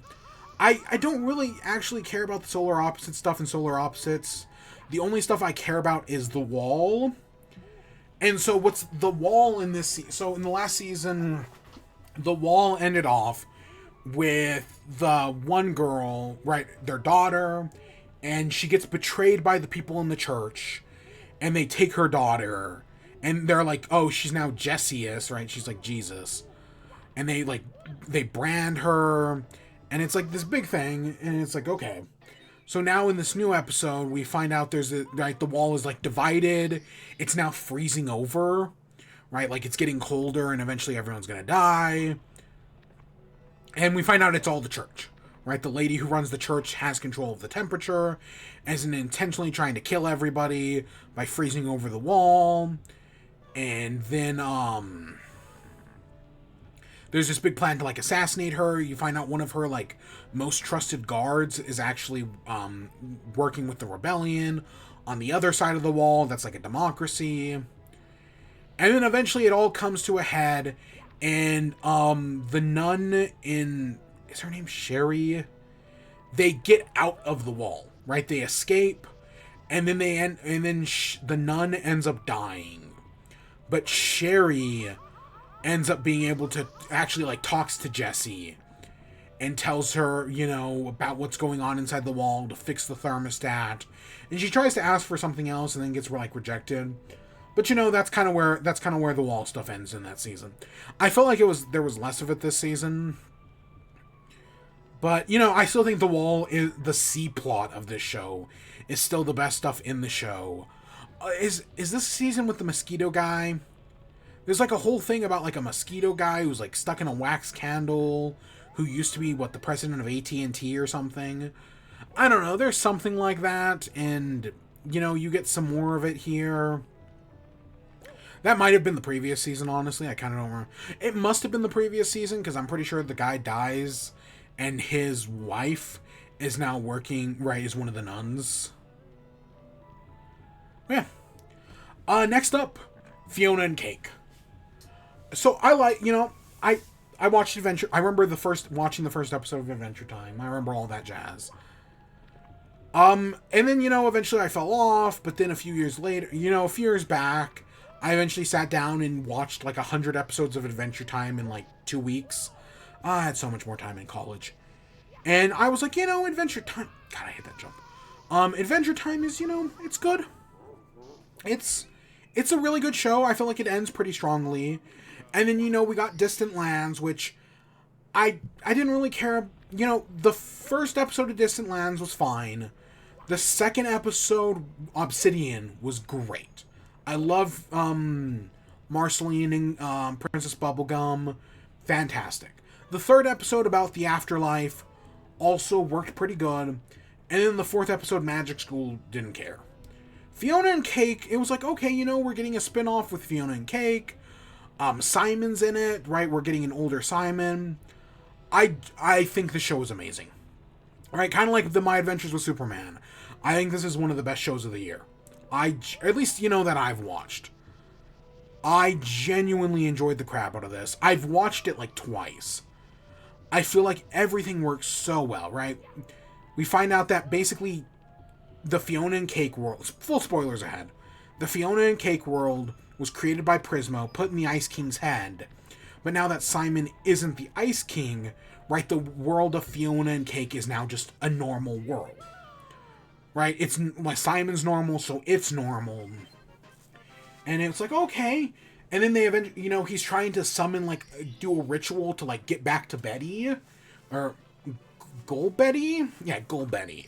And he's trying to do this ritual, but in the process, he ends up bringing out Fiona and Cake. And so they end up, right, after some shenanigans there, they eventually meet Prismo. Right, Prismo's kind of in trouble for creating them because he's not allowed to. But there's this guy called the Scarab who's like trying to hunt them down. So they end up going on a multiverse hopping adventure. And it's fantastic. You know, I know we're getting a lot of multiverse stuff nowadays. I know some people are sick of it.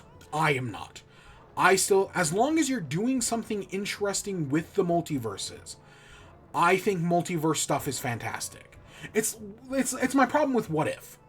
You know, the Marvel What If show, because we got a trailer for the second season. I think the show is whatever, but my biggest problem is they're just not doing enough interesting stuff with the multiverse. Like, the multiverse can be very interesting, but instead we're just getting stories like, what if one character was another character? Right? What if T'Challa was Star-Lord? What if Peggy Carter was Captain America? Like, I don't give a shit about this, right? It's like that one, what if Miles Morales was Thor, you know, by Odin's Fade? Like, I don't give a shit about this. Who thought, right? It's just not, making one character into another character is not that interesting. And, like, I know they can do some interesting stuff with What If, right? I still stand by that Party Thor episode is a good idea, right? The episode where it's like, hey, what if a villain wins? And what are the consequences of that? There are some interesting ideas there. But there's also some things I just don't care. There's a lot of stuff in What If, and that seems to be the case in the second season as well. There's going to be a lot of shit I just do not care about. Like, at all. But no, I think the multiverse in Fiona and Cake is fantastic. We see Farm World Finn. I hope Farm World Finn isn't dead. It seems like he probably is. But I love Farm World Finn. I love that all of his kids are his kids from in the series, right? You have, right, his kids from Pello World. His, Nepter is one of his kids. Goliad is one of his kids, or whatever the one. I think it's Stormo. right? Like, you get all these references, and it's like, oh, that's neat. So that, and then, but at the end, Farmworld Finn kind of dies, question mark. And I was like, oh, I hope he's not dead. But then at the end, his kids kind of leave to live in Fiona and Cake world. And I kind of, you know, I would have been fine with it if they had brought the whole family. The fact that it's just, it's not like John, but it's, you know, whatever the kid is. I'm like, you know, I would have been fine with him in Little Destiny if they had brought everyone. And if we had find out Farmworld Finn was okay. That, you know, he can now go to a normal world and actually have, like, a peaceful life. Instead of, you know, living in crazy farm world. After that, we get, just trying to go through all these again. We get the Winter King. So, I didn't recognize the voice at first. I did, because I just didn't. And then it wasn't until someone pointed it out on TikTok. The Winter King is voiced by Brian David Gilbert. Which now that I hear it, because I was kind of, you know, I just figured it was just Tom Kenny again or something. Like, it sounded different, but I didn't really notice it. And now that people have pointed out, it's like, no, I can never unhear that. But the Winter King episode is fantastic. Because it's an alternate universe where, you know, Ice King is the sane one. And Princess Bubblegum is crazy, right? The Candy Queen. And, you know, this Winter King is just a fantastic guy, right? He conquered the madness of the crown, and now he's got his own realm. There's little Ice Marceline. I kind of wish there was, like, a Finn and Jake in the Winter King world, who, you know, was protecting him from the Candy Queen, but instead the Winter King just has 2 pearls. But no, all the music in this show is great. The Fiona Campbell theme from the first episode, like her TV theme, fantastic. The Part of the Madness, the song Rebecca Sugar sings in the second episode, great. All the Winter King songs here, the Candy Queen song, also fantastic. But yeah, eventually you find out that no, the whole Candy Kingdom thing is actually a lie.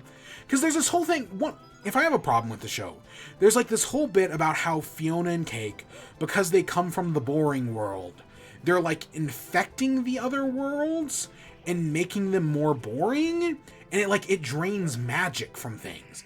And the first time we really see it is in this one, where, you know, it drains the magic from the Winter King's crown, killing him. And then it happens in the background, like BMO turns into an alarm clock at one point, but I feel like they never fully address it. I don't know, it just kind of feels weird. But no, I think the Winter King episode is amazing.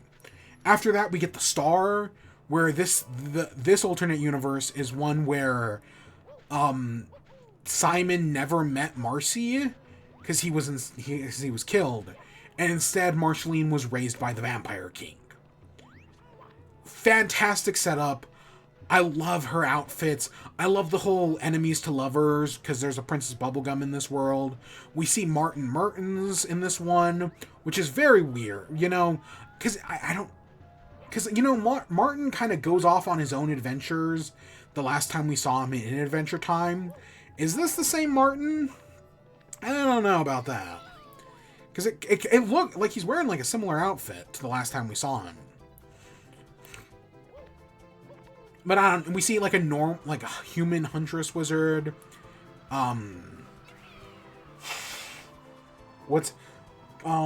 Peppermint Butler is a tank. But no, it's the stars, right? It's all about Bubblegum and Marceline, right? Who is the Star? Those just their enemies to lovers dynamic works so well.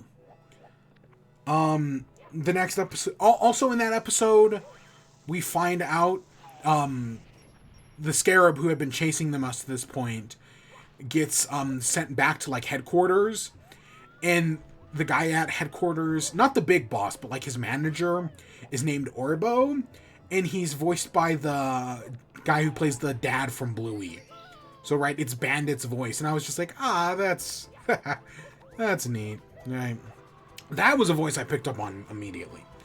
After that, we get Jerry, which is like, they're in like this dead world that's just like an endless desert. And then they eventually find BMO. but they're unable to do anything. They're trapped in this desert. BMO tries to help them, but dies. You know, the one time BMO doesn't bounce back. But afterwards, they're like, oh, well, we should go tell Jerry that BMO's dead. And so they walk down to, like, Jerry's place, and you just see the Lich. And I was just like, oh, shit. Like, the way Simon reacts was like how I was like, oh, shit, the Lich. And immediately, because earlier on in the episode, you get, like, you see, like, an Ice King with, like, a tape. And in the tape, right, it's normal world, and then all of a sudden everybody's skeletons. So you get the hint that something terrible happened. And immediately I picked up on what was going on. Because, right, in the main series of Adventure Time, the Lich had wished to kill everyone and to destroy all life in the universe. So this is the wish, the universe that his wish created, where all life in the universe is dead. And that bit about him, right, he tells him to freeze, and then he tells the Ice King, like, oh, you've returned, Ice Wizard. I would kill you 1,000 times over, but I just don't have it in me anymore. And he doesn't say it like that, but, you know, it's fucking Ron Perlman, super threatening as the... Is it Ron Perlman? I think it's Ron Perlman. Whatever, it's the guy who voices the Lich. I can't remember if Ron Perlman voices the Lich, Billy, or both. He does a great job. He does a great job either way. The whole bit with the Lich reveal is fantastic, and it works so well. And then afterwards, they're able to send Fiona and Cake home because they find the crown for the Ice World, and Ice King's wanting to sacrifice himself. But as he does, they get pulled into a portal. They go and see Gold Betty. The Lich gets turned in. We find out that those cubes that are floating around Gold Betty are actually, like, presumably scholars of gold, because the Lich calls himself the last scholar of gold. So it makes sense. And then okay. So I don't know if this is a theory that people have talked about, but this is how I'm interpreting it. So, okay, so in the finale of Adventure Time, we see, it's Shermie and Beth, right? Beth, the Puff Princess. And, right, these are kind of like the future Finn and Jake, right? Especially because it ends with Shermie getting Finn's sword. And they're fighting against this, like, evil dictator who is one of Jake's... This, like, evil dictator with one of the Ice King's crystals. But he's also... I want to say he's, like, Jake's, like, grandson or something like that. From one of his daughters. I don't know. There's something there. And, right, they're, like... It's basically 1,000 years in the future of Oob. And, you know, it's always just assumed that, oh, Shermie and Beth... Because, you know, Finn and Jake have been reincarnated over and over again. So it's like, it's fair to assume that, you know, Shermie and Beth are the reincarnation of Finn and Jake. After watching this episode, I'm now convinced, no, they're not the reincarnation of Finn and Jake. They're the reincarnation of Simon and Betty. Because the end of the final episode, right, Simon goes off to return to his universe now that he can appreciate his life. But Betty gets, like, reincarnated. And there's, like, a bit with, like, a bus where Gold Betty's on a bus. It's in, like, the dream. And it's, like, the bus says, like, a weird written language on it. But people, you know, ciphered it out. And figured out it says Comet. So there's this whole theory that, you know, Betty has been reincarnated. You know, Gold Betty. And I think that, yeah, eventually they reincarnate into Shermie and Beth. I think that makes the most sense. Especially because, right, why out of all things does, right, when Gold Betty, right, puts Simon's brain into Shermie, why does that happen? Right, like, out of all the characters he could put his brain into, that's a very weird and random one. Like, it's cool to see them again. And honestly, out of all, if we get in more Adventure Time spin-offs, I want the Shermie and Beth spin-off. I want them, I want Marceline trying to find Princess Bubblegum. Right? That's what I want from another... If we get more Adventure Time, which I know the creators have said they've got many more ideas. That's what I want. That's what I want from more Adventure Time. Shermie and Beth. So yeah, that's just my theory. That, yeah, Shermie and Beth are actually Simon and Betty and not Finn and Jake. But yeah. I think it's, you know, Casper and Nova, where, you know, Simon's realizing that, oh, he's... You know, him and Betty were happy together, But at the end of the day, Betty just did whatever he wanted, right? They never, right, Betty sacrificed everything for him. And we get that bit of like, oh, you were a wonderful experience. You were everything. And it just works so well. Meanwhile, Fiona and Cake are, fighting to save their universe, who the Scarab has invaded and is then trying to destroy. But they get granted a wish, right? Because there's like a whole thing set up earlier in like the first episode about like dandelions grant wishes, and Prismo grants wishes. So they eventually get a wish, and they're able to wish that their universe is real, that it's canon. Because there's like this whole metatextual thing here about like canon universes in the multiverse. There's a Flapjack reference at one point, because all shows link back to Flapjack. Yep, all modern cartoons link back to Flapjack. It's a whole thing. Well, I actually want to say it goes deeper. It technically goes deeper than that with like Two Stupid Dogs, because then that works in like Family Guy and whatnot, and like Phineas and Ferb and stuff like that. But that's a whole other thing. You can look up the chart somewheres. It exists. But yeah, no, I feel like the episode ends very strongly. Right, Simon now has an appreciation for his life. I wish we had seen Marceline and Bubblegum in the final episode. Because there's a point in like the second episode where Simon calls them and they just don't pick, and like they pick up, but then they're off doing their own thing. So I'd wish in the final episode we had seen Simon and Marcy. And right, and because he ends up going to therapy, even after everything that's happened, even though he feels better about himself, he still goes to therapy, which is a good thing. But I also kind of wish we had, and Minerva's doing the therapy, right, Finn's mom. But I'd wish we had gotten an episode, or a moment, with Simon and Marcy, right? Just talking about like how much he appreciates her and how much she appreciates him, right? We see older Finn, right? So Jake's passed away by this point, and we see older Finn, and I do like that. All right, I like the whole bit where he's just so fucking unhinged as they go off into the woods, and they kill like a giant fish and a giant like bear beast. It's like, okay, and then he goes off to meet up with Huntress Wizard, and that's the last we see of him. Yeah, I like older Finn. There's potential there as well. There's a whole bit in the Prismo episode where we see an older Finn and Jake going on adventures. Yeah. And yeah, so Fiona and Cake was amazing. I loved it so much. It was the one thing that I was like, every week I was like, yeah, I'm looking forward to this, man. I cannot wait for the next episode. Next up, so if you remember a few years ago, there was that, or like last year, there was that Groot TV show. I watched it. It was whatever. It was just a bunch of cute little Groot shorts. They were okay. Well, we got a second season of that. We got a few more shorts. Do I remember any of them? No. I'm gonna look it up right now to see what happened in them.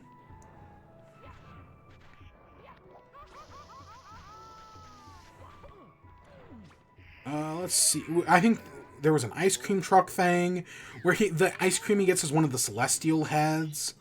I kind of remember that.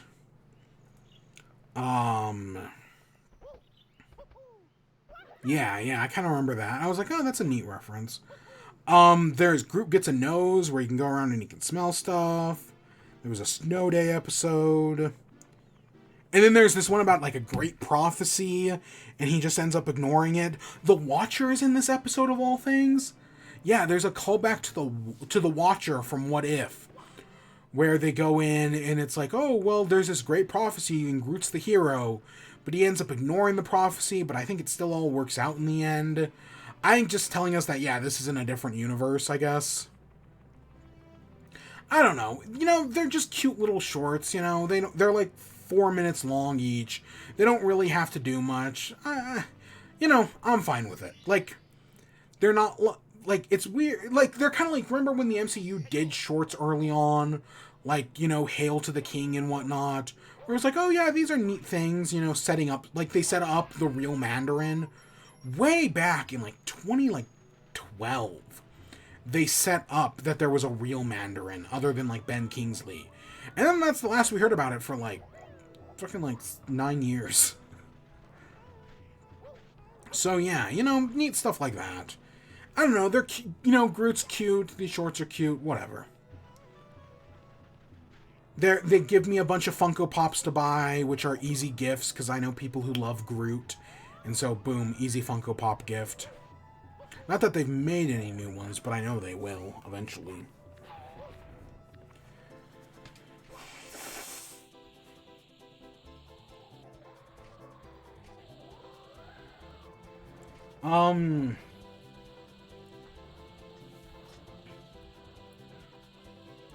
Alright, let's see, what's next? Oh, so Total Drama Island, right? Classic show, Canadian cartoon that I watched on Cartoon Network. Recently, I guess like last year, this year, at some point, it came, right, they're like, hey, we're doing a new season. Right, we're gonna basically reboot the show, brand new cast, new voice actor for Chris McLean, but I think that's because the original voice actor got into some sort of controversy. But right, it was gonna be, you know, total drama, but with a new cast of characters. And I like total drama, you know, I'm a fan of the original show. Wasn't always, but, you know, eventually it warmed up on me. So I was like, oh yeah, new total drama, new cast of characters, yeah, sure, I'll watch this. I don't even know if this show has officially aired in the States. Like, I'm not even sure, I don't know, I found it on YouTube. But I was like, yeah, you know, I'll watch the new one, the Total Drama 2023. So yeah, that's exactly what I did. It's okay. I feel like it starts very weak, right? We've got our new cast of characters, and I do like some of these new characters, right? We have our first openly gay character, who is like the villain of the series, and I feel like he does a great job at that. We have, is her name Priya? She's basically right, her parents were like obsessed with total drama and have trained their daughter since birth to like become like a total drama expert. There's a girl who's here to like, you know, she's writing like a documentary on like teenagers, or she's writing like a book on like teenage behavior. I feel like it'd be more interesting for her to be, like, writing a book about total drama. But whatever. Like, you know, about the experience. But whatever. There's her. There's two hockey bros. And one of the hockey bros is in love with the gay guy. And it's actually really sweet and really wholesome. Because the other hockey bro, like, figures it out. And is just waiting for his bro to, like, tell him and come out of the closet. And when he does, he's, like, so excited for him. That was great. That was great. Do I remember any of the other characters? There's like a handsome guy who gets voted off first. I kind of remember that. There's I know there's like another evil character. Oh, there's like this like yoga girl who's like right big into like yoga and spirituality. But because they're not allowed cell phones, her mask eventually starts slipping, and she eventually becomes, you know, like one of the big villains. She technically is the main villain, but once she gets voted right, but her and the the gay guy are both like colluding with their own plans. There's a girl who's like technology obsessed and eventually steals everyone's audio diaries. There's, who else is there?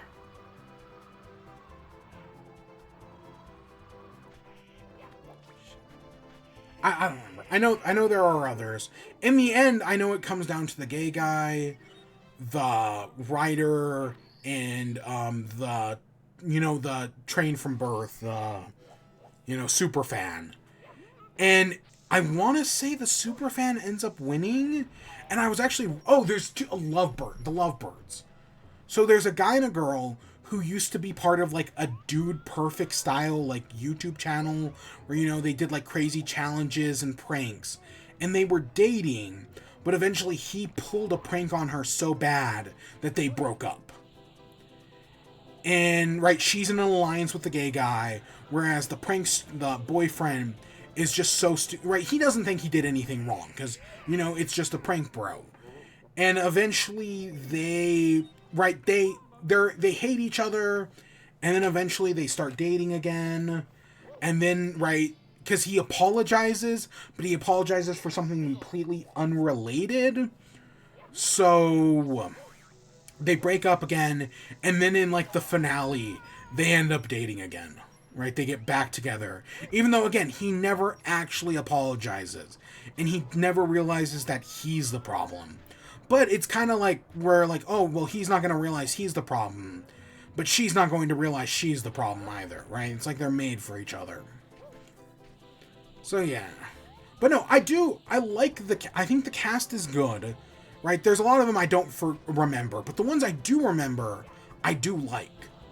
There are some dumb, like, there's a farting challenge early on that's, like, fucking stupid. There's a, they do one of the gross out challenges where they have to eat awful food. I want to say the final challenge has them in a volcano again. I feel like by about halfway through, it gets good, right? It doesn't start off very good, but if you stick it out by the end, I do think it all wraps up very well. So yeah, I do enjoy it. It was decent. Next up, Loki Season 2. So Loki Season 2 just finished airing a few weeks ago. And I liked it. I'm not as blown away by Loki as other people are, but I do really like, right? It was cool. It's cool how this all works. Right? Right, Loki in this, right, his big motivation is to save the TVA. That, right, he knows about Kang, that Kang is coming, so he's going to do everything in his power to, preserve the TVA so that way they can stop Kang. To that end, they end up meeting one of the other Kang variants, Victor Timely, who is given a very interesting performance by Jonathan Majors. Because, again, I know we read that article about how the MCU is in trouble, and they are, but, they're setting up Kang as the next big bad, and I still, even if they recast Jonathan Majors, I still think they're going to go through with it. But, we get him as Victor Timely. You have, you have Renslayer, who is, trying to take over the TVA, and, is helping out He Who Remains and Miss Minutes. You have,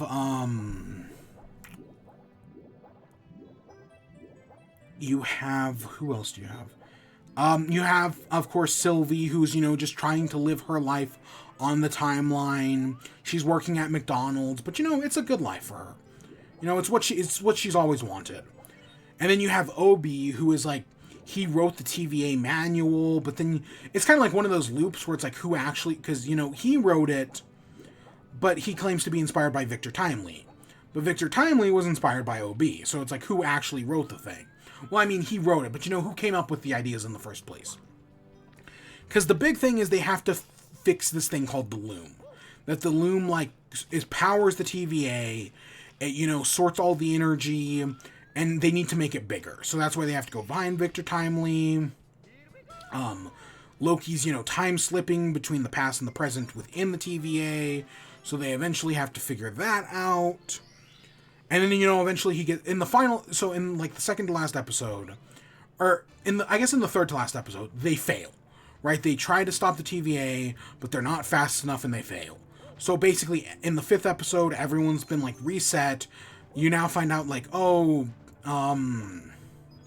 right, Hunter B-15 is, like, a doctor on the timeline.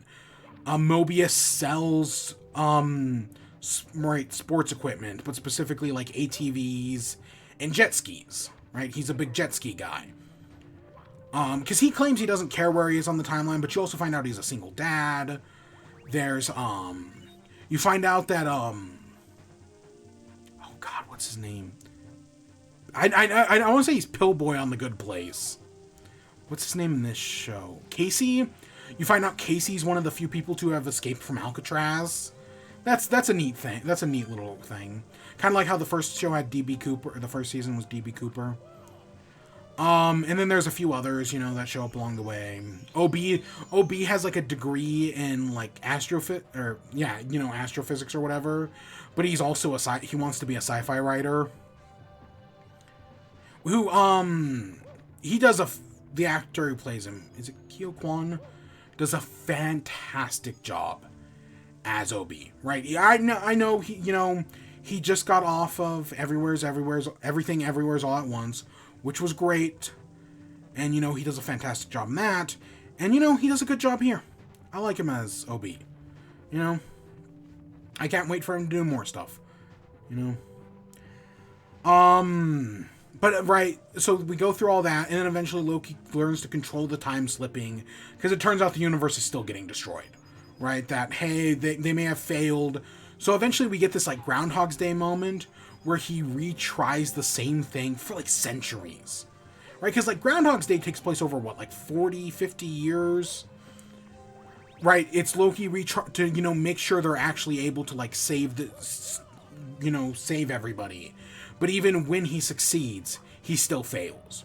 So he ends up time-slipping back to go talk to He Who Remains. And we get a genuinely great moment between them, where we find out that, oh no, the loom actually was always going to fail, that it's a fail-safe, that basically everything is fucked. So it's now up to Loki to, figure out what to do. Because, he can either just, basically become the next He Who Remains and kill Sylvie, or, he can just fail over and over again. But eventually he finds his, like, happy medium, where I say it's a happy medium, but it's really, I'm not even going to say the lesser of two. I don't remember what word Mobius uses to describe it. It's not the lesser of two evils, but it's something like that, where he basically sacrifices himself. Like, I've seen a lot of people say that Loki is, like, the new god of the MCU multiverse. No, he's not the god of the multiverse. It's more that it's a sacrifice, right? Because, in mythology, Loki eventually gets tied up underneath Yggdrasil and gets snake venom poured into his eyes for all of eternity. That's kind of, what happens here, just without the snake venom. He basically sacrifices him, he destroys the loom, and then sacrifices himself to, preserve the multiverse. And he turns all the different threads of the multiverse into Yggdrasil. Which is like, oh, that's very neat, right? Like, that's a neat reference there. And, now the TVA is, looking for Kang. They mention Ant-Man and the Wasp, or Quantumanium. And, they change, right? The people... Loki basically created this new version where it's like, okay, all the people he cares about are still alive, but, he's basically sacrificed himself to be alone at the end of time. And that's I do wish they had gotten Chris Hemsworth to come back as Thor. Just kind of like one final moment between Thor and Loki. Instead, you get like one final Mobius between Loki and Morbius, and it works out. But one final with Loki and Thor would have been cool. Whatever. I do enjoy it. I do think it is good. Him making that big sacrifice at the end, I think really does pay off. But, I don't know. I guess I'm just not blown away as Loki as everyone else is. Right? Like, it's good. It's just not, like, because the Loki finale in the Marvels premiere were on the same day. And there were people who were like, oh, I watched the Marvels, and it was like, the MCU is doomed. And then I watched Loki, and I was like, oh, the MCU is saved. Which is, I feel like, the internal struggle we're in right now, where this is just the future, where people are going to be like, oh, the MCU is ruined if the movie is not good. Not even bad, just not as good. And, oh, the MCU is saved if the movie or the TV show is good. We're in hell. Let's just put it like that. We're in hell. But yeah, no, I mean, I like it. I definitely feel like the ending, right, him sacrificing himself, I feel like really does pay off. And now there's this whole conspiracy theory that, like, we're building up to, like, instead of, like, new Infinity Stones, we've got people who represent Infinity Stones. And I'm like, it has potential. I could see them doing that. Just depends on where they go with it. Next up, we have Rick and Morty. So, Rick and Morty Season 7 has premiered. We are 6 episodes in. It's whatever. I know I've seen a lot of people bitch and moan about the new voice actors. Honestly, most of the time, I can't even tell the difference. Like, I'm sure if like, nobody had told me they were new voice actors, I probably wouldn't have noticed. But to be fair, I didn't even notice when they replaced Charles Martinet, so what you gonna do? I feel like they're doing a fine job. I feel like the Morty, whoever they have doing Morty is better than the one they have doing Rick. But I feel like that's more of just like the Justin Roilandisms come more through Rick than they do Morty. So the episodes this season, do I even remember any of them? I don't even remember. I don't remember any of the episodes this season. Fuck. Well, outside of the final two, but I'm gonna save those for, and we're still, like, the season's still airing. Like, only 6 episodes have aired so far. I think episode 7 airs tonight. Season 7. Okay, let's see. What are we? Episode 6 airs tonight? I thought episode 5. Okay, whatever. So the first episode was all about Mr. Poopy Butthole, that, he's been crashing on their couch and they're just kind of sick of him. So Rick takes him out, originally for an intervention, but eventually to, party. And they end up partying. It feels like it's a very safe episode to start off the season. I guess that's how I'll put it. It's a very safe episode. It's Rick, Mr. Poopy Butthole, Bird Person, Gearhead, the return of Squanch. I don't think we've seen Squanch since the wedding. And Gene, who's the neighbor that they don't like. And they end up going out to party. They run into Hugh Jackman, voiced by Hugh Jackman, the famous Australian singer / performer, right? He's in this. And it's like, okay, that's fun, sure. But, it's whatever. Episode 2 is... Oh, Rick and Jerry, swap... They swap minds or intelligences, but not minds. They basically... their brains end up getting, mixed together. So they think they're both Rick and they're both Jerry. And, they end up falling in love, ? They basically become, Bonnie and Clyde it. Go out, they're hamburger and fries. Meanwhile, Morty gets involved with the mafia who try to, kill him. And eventually Jerry and Morty fuse together to, create, some super being. And then remember in the one where Rick becomes a teenager, where it's, through his angst, he's able to, speak his mind because the teenage Rick has him trapped. Same thing here, where it's, the fusion has them trapped. But actually, the Rick from the one where they go into Bird Person's mind ends up, is basically, saving them. And they end up stepping themselves out into consciousness. It's whatever. Episode 3 is the return of... Again, kind of okay, we're in the 7th season. We're a little desperate now. Let's bring back Unity. So they bring back Unity, who has taken over the state of Virginia, and the president is hitting on Rick's therapist, and eventually, the president ends up taking over the hive mind to get people to vote for him, so they end up having to go to Unity for help, and Unity's like, well, Rick, you can't, you were obsessed with hunting down Rick Prime, and now I hear you're on that shit again, so I just want to, make sure you're okay. We're not going to get back together, but I want you to know that I still, care for you in that weird way. And, Rick kind of has to admit the same thing. Yeah, whatever. And then episode 4. Episode 4, That's a Morte, is very much reminds me of, a class, one of the older, one of the first, 3 season episodes. But I don't know if it's good or not. So the whole premise is, right, Rick has, this famous spaghetti night, where he makes his famous spaghetti, and then Morty finds out that it's dead people, right? It's like Soylent Green. But he learns that it's not just any dead, it's people who commit suicide. That there's this one planet where when the people commit suicide, their insides turn into spaghetti.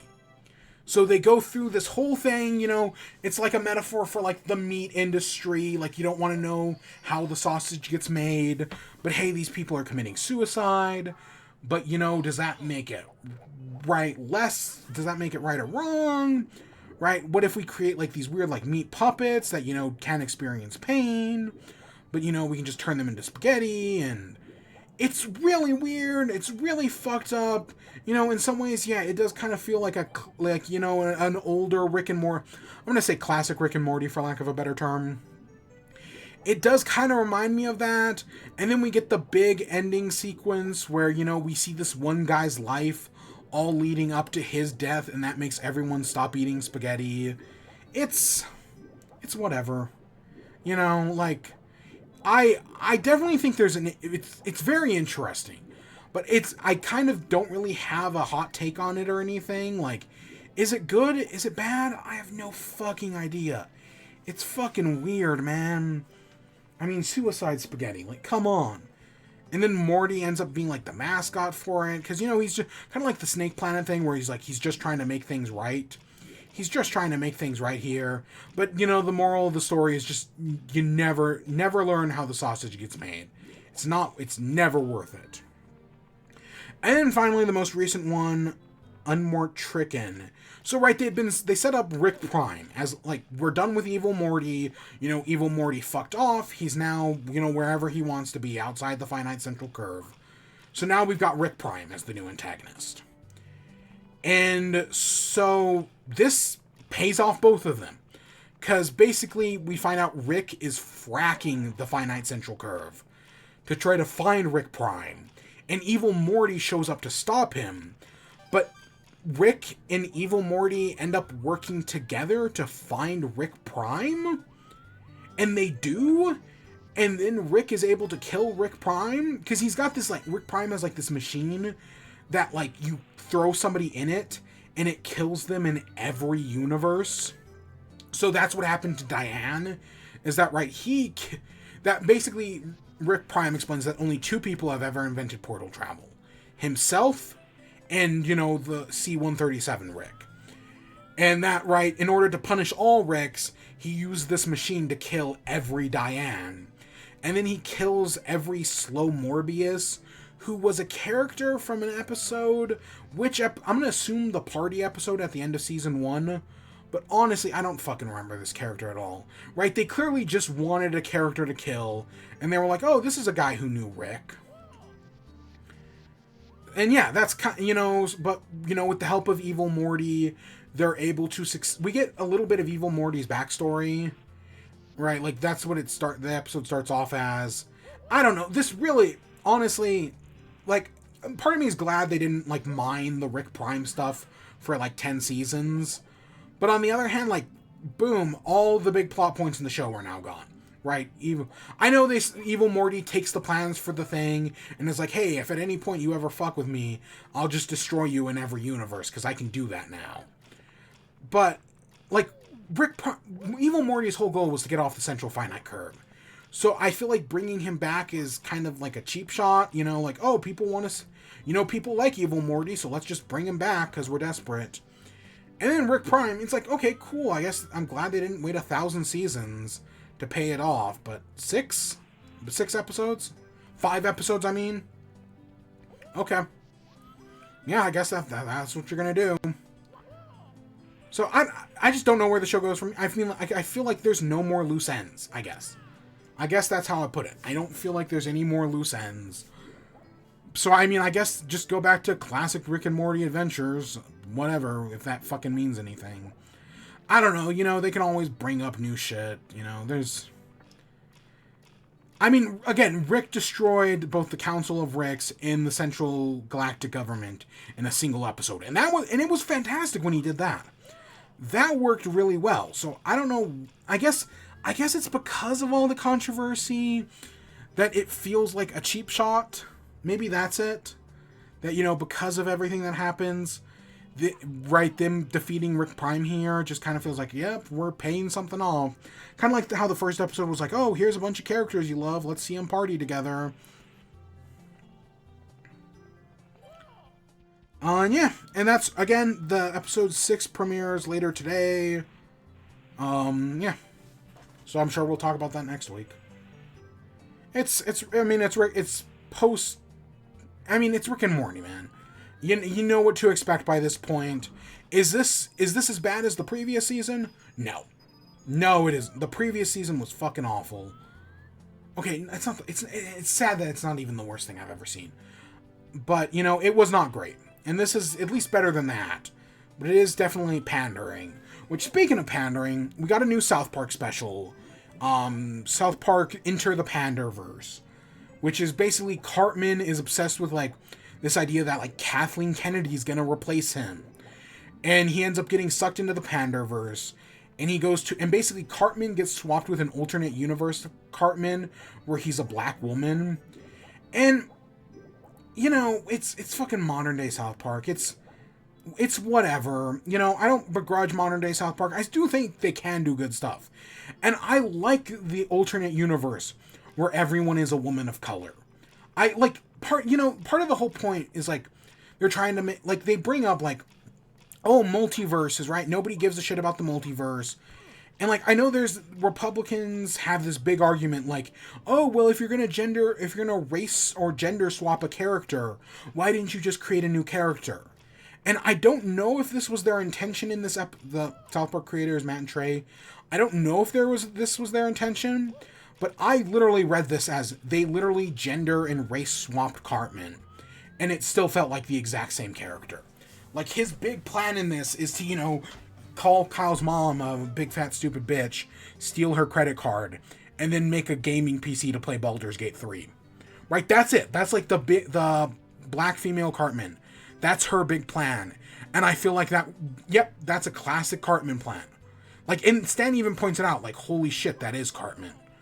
Like, yeah, you know, because, again, Republicans say stupid shit like that, who are like, oh, well, everyone's getting replaced by a black woman of color, or, you know, a woman of color. And it's like, no, it doesn't actually matter. It doesn't change anything.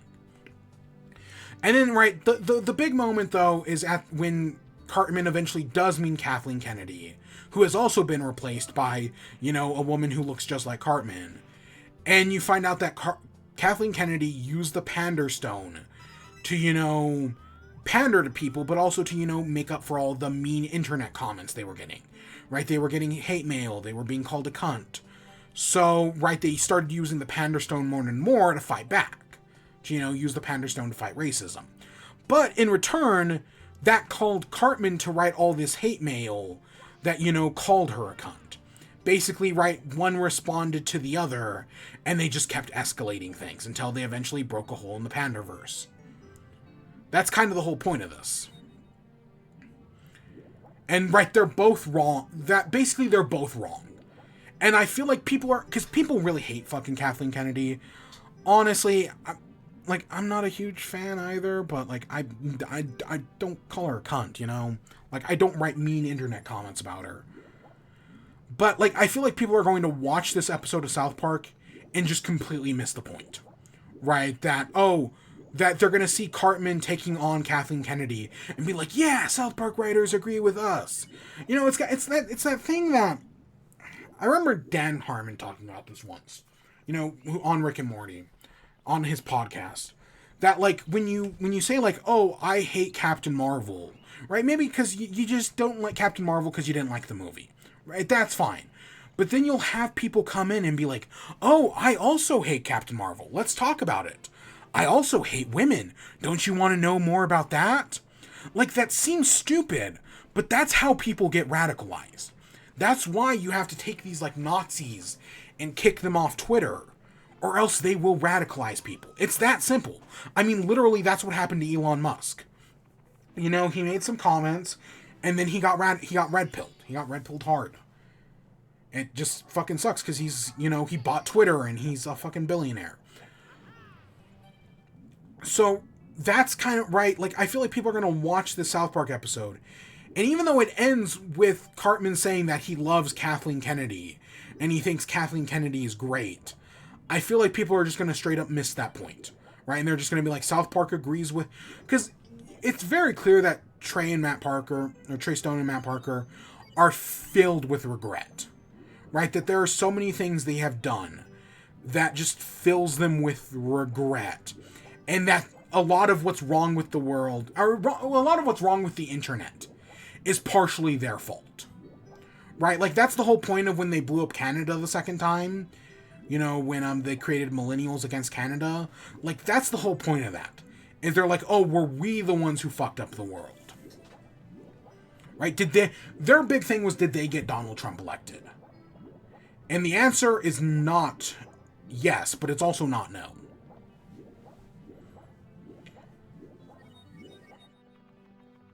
So yeah, it was it was a South Park episode, you know. Modern, you know, they can do good stuff, you know, but this was whatever. And then there's a whole subplot about like how nobody's able to like how nobody's able to like fix anything, and they need to keep going to the handyman, and the handyman's become a billionaire and is now going to space because they do make fun of Elon Musk along the way. That's kind of whatever. They hit a college with a catapult. So next up, well, the penultimate thing, I guess, is Spider-Man. So when I was playing the Spider-Man 2, I was just kind of in a Spider-Man mood.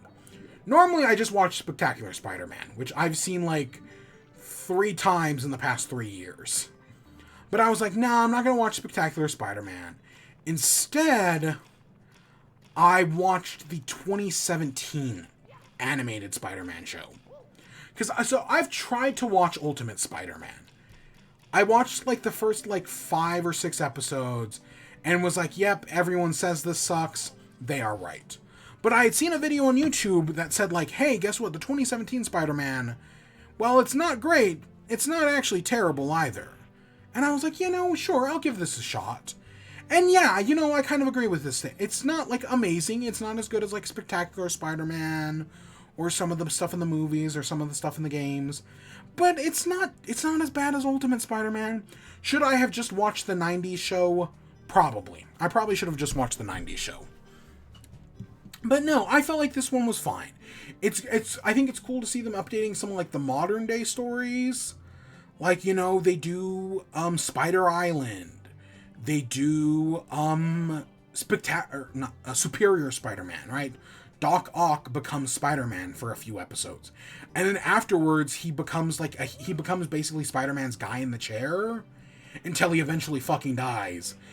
And then after he dies, there's a character who had been previously introduced in a Miss Marvel, because Miss Marvel shows up in a few episodes, and in one of those episodes, they, like, infiltrate a school. And when he infiltrated the school, there was this, like, nerdy kid who kind of looks like Doc Ock and is played by the same voice actor.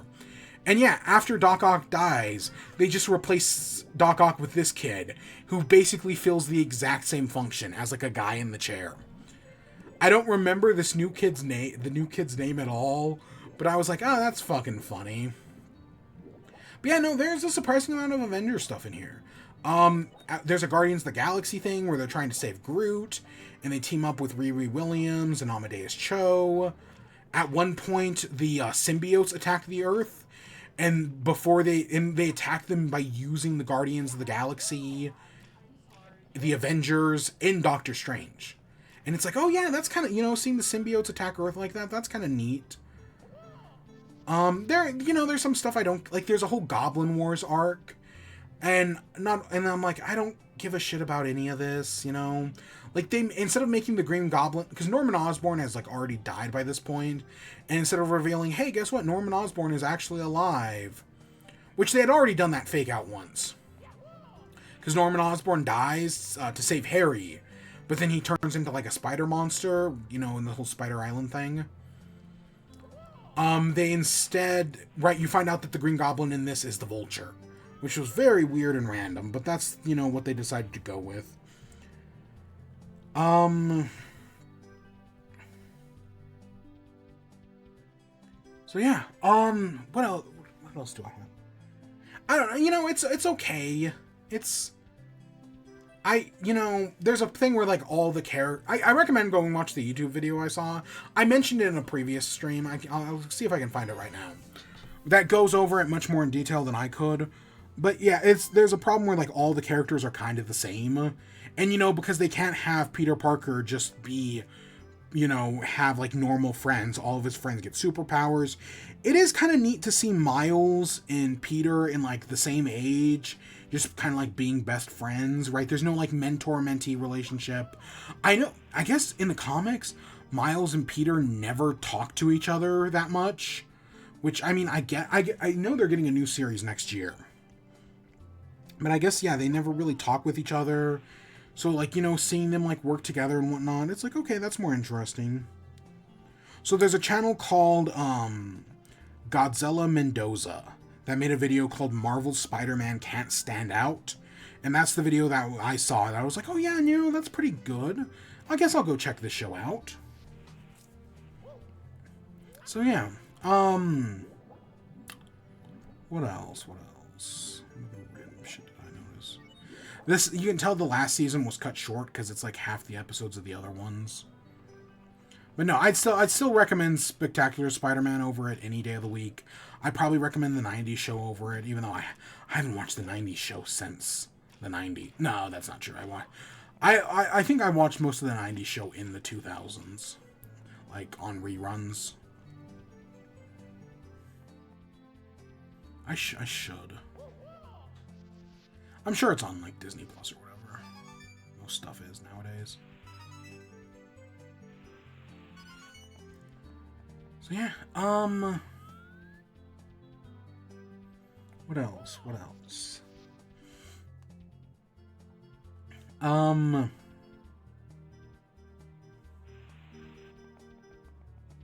don't know. Nothing else really, like, stands out that I can think of. The stuff they do with Harry Osborn, because, you know, he goes, right, you meet Harry early on, they're best friends, and then Harry hates Spider-Man, but then he eventually finds out right, that Peter is Spider-Man. But then but Harry actually becomes a hero, right? He takes the Hobgoblin name and becomes a hero himself for a while. But then he ends up creating, like, a super weapon that gets stolen by the Vulture. It's like a whole thing.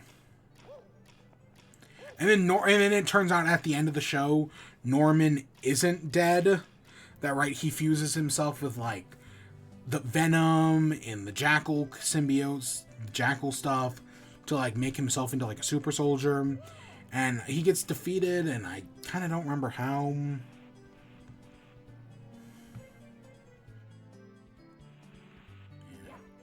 Spider-Man, I thought they were going to do a thing where Spider-Man reveals his secret identity to save Max Modell, and he does, but nobody else finds out. Because for some reason, okay, one of the weird things, Spider-Man, right, he's got his Spider-Man secret identity. And, you know, he meets Miles, he helps him out, and then he eventually reveals himself to Miles. But then Gwen and Anya both get spider powers.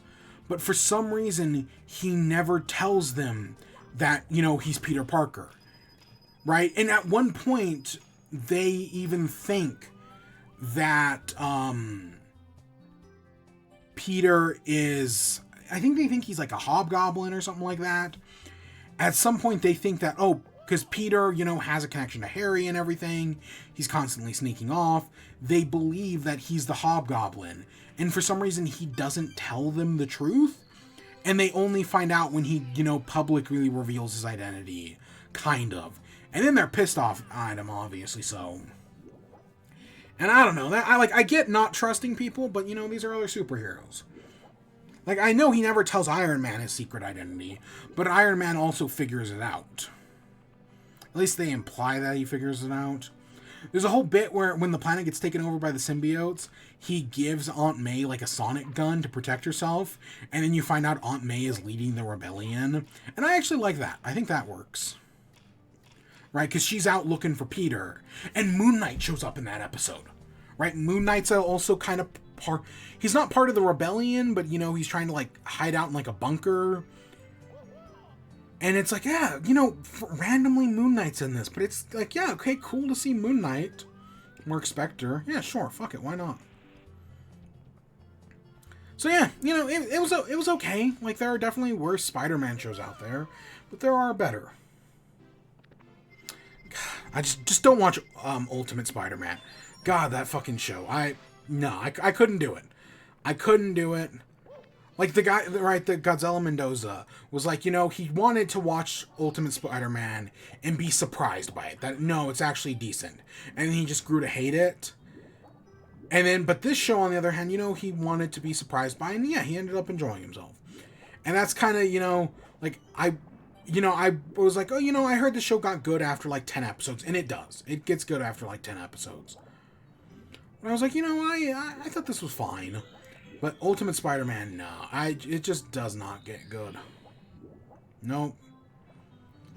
So, yeah. And I guess that leads us to our last thing. Which, the last thing I have to talk about, and we'll talk more about this next week when I finish it. But I do want to mention Scott Pilgrim.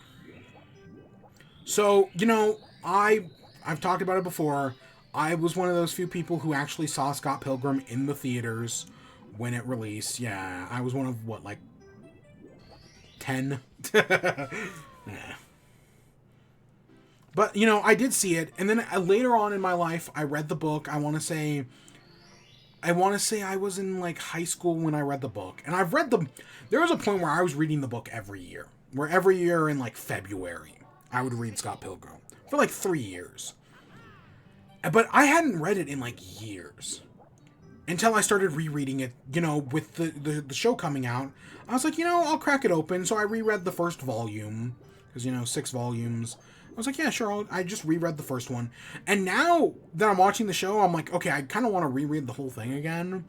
It is definitely strange because the last time I read Scott Pilgrim, I was younger than Scott. And now I'm older than Scott. So that's kind of weird. I know I've said that before, but yeah, that's kind of weird. But, so the show starts off, and it's a very faithful adaptation. Of both the show. I know the movie starts off very faithful as well. Because in my memory, I want to say the movie came out before the 6th volume, maybe even before the 5th volume had released. And, as the movie starts off very faithful, but then, the longer you get into it, the less faithful it is. I want to say, was it Dominic Noble did the math once? And, found out, the first book takes up, 25% of the movie. But then as you go forwards, they get, the final book is, 1% or something like that. Or maybe it's, the 5th book is, 1% of the movie. Something wild like that. So, right, you got and that's just the process of taking a 6-volume book and turning it into a 2-hour movie. But I was, with a show, it was okay, we're gonna have time to do the whole thing. Right, we're going to be able to get into all that stuff. We don't have to, fuse the characters. We don't have to leave out entire characters, entire plot lines, I was like, okay, this is going to be cool. And then, and you're watching it, and, the first episode is, yeah, very faithful to the book, very faithful to the movie, until you get to the end of the episode, where Matthew Patel kills Scott Pilgrim. And I was like, what? Yeah, no, the show is going in a completely different direction. Because the second episode is, the funeral of Scott Pilgrim. We see his funeral, Envy Adams plays his funeral. We then cut to the League of Evil Exes, where Matthew Patel challenges Gideon for control of the League and wins. So now Gideon's, sad sack all alone, and he ends up going to Julie, who, knew him in high school. Or so it's something like, they say something like that. And his name is, Grayson Goose or something like that. Graydon Goose. His real name isn't Gideon. But then, so yeah, that happens. Matthew Patel's now in charge, and the League of Evil Exes is kind of broken up. They're kind of separated. And then the next episode is Roxy, right? Roxy's there, and she meets up with Ramona. We get a whole fight because, Ramona's trying to figure out who killed Scott. Or, because there's this whole conspiracy theory that he wasn't killed, but he was instead pulled into a portal. And she's trying to figure out who would open the portal. And our first guest is Kim, because, Kim's one of Scott's exes. So he goes to investigate, and then Roxy shows up, and Ramona and Roxy have a fight. And then by the end of the episode, they end up, like, making up. Right? Ramona and Roxy are now good. You know, they kind of are like, you know, we're not going to get back together. But, like, you know, you were a good experience. You know, stuff, or, you know, you were an experience. We see that Ramona kind of left her. And then, Kim and Roxy share a kiss. Which I saw everybody freaking out on Twitter today about that. I will say, because I know in the comics, Kim and Ramona make out at least twice. Because, like, they get, in, I want to say volume 5, they get drunk and they end up sharing a kiss or something, and Scott walks in on them. Something like that. But, you know, so that's, like, a whole thing. I don't know, Scott Pilgrim has a weird thing where it doesn't want to say, like, I know, is this bisexual erasure? I don't know if I want to go that far, but they never actually say that. Right, that Ramona is bi. Right, like, the only character they really even call gay is Wallace. I do wonder where they're gonna go from here, you know, because are they just gonna do all the X's? Is that, like, are we gonna, I don't want to say redemption arc. I don't want to say that. But are we just going to go through each of the evil X's and, like, basically have them making up with Ramona and, like, clearing the air, you know, agreeing to be, not friends, but, you know, admitting that they each were an experience. But now that's over, and now they can move on. Because the next episode is, what, like, a movie episode or something? It's Lucas Lee, but it's, like, a movie thing. So I think that's where we're going with that. I don't know, it seems, so I've only seen the first 3. Well, I've started the 4th one. And I would say it is a movie thing. Because Lucas Lee is playing Scott Pilgrim, which is very funny. Like, there's a movie, the movie is directed by a guy named Edgar Wrong. But it's clearly like a parody of, you know, the 2010s movie. At least that's what I think they're going for. And I think that's very funny. But yeah, I was watching this last night and I kind of fell asleep. So I didn't, you know, last I saw, you know, Lucas Lee was, you know, dressed like Scott. And I was like, okay, that's kind of funny. And that's where I stopped. Young Neil wrote the movie. But yeah, I'm pretty sure it's got to be a parody of the Edgar Wright thing. It's instead of being called Scott Pilgrim versus the World, it's called Precious Little Life, which, you know, was the name of the first volume. But it's like, okay, this is very interesting. But yeah, it looks like all the X's are going to get, you know, basically, you know, they're going to make peace with their time with Ramona. And yeah, that seems interesting, you know. So it definitely feels like it's going in, yeah, a very different direction. Which I kind of like. Like, on one hand, I would have loved to have seen, like, a faithful adaptation. I would have, you know, get, like, some of the stuff that wasn't in the movie. Lisa, what's her last name? Is her name even Lisa? You know, there's a girl that Scott and Kim knew in high school, who I want to say was named Lisa, who, you know, Scott almost dated, but never actually dated. You know, get her in there. I want to, there's a whole thing in the book where, they're trying to record Sex Bob-omb's first album. And Wallace actually, or Steven actually comes out of the closet and starts dating the guy who's helping them produce their first album. That's definitely not in the movie. So it's like, you know, I was like hoping we were going to get some of that stuff, you know, Scott going back to, you know, living on his own, living with his parents for a little bit, Kim moving away for a while. You know, I was hoping to see some of that. But it looks like, no, this is going to be its own unique thing. It's another bit in the multiverse.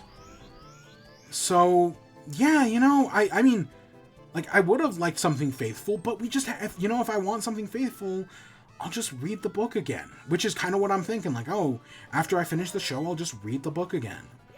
But no, part of me is actually, I'm definitely 1,000 times more interested now that I know it's doing something different. That has me way more excited for it. And I will probably finish it probably later today. Yeah, Scott Pilgrim, man. It's I do, you know, again, I'm kind of in, like, how are my, because, like, the whole thing is that people miss this, is Scott and Ramona aren't actually good people. Like, that's kind of a big point here, and, like, I feel like a lot of people, especially if you watch the movie, you kind of miss that. You know, it's kind of like in the same way how people idolize, like, Rick Sanchez, right, where it's like, if you're idolizing them, you're missing the point. And I definitely know people miss the point. Like, I've heard that stupid song. People totally miss the point of this. But maybe it's just Scott Pilgrim is, like, a product of its time as well. Like, I had the thought, like, is Scott Pilgrim the millennial version of Clerks?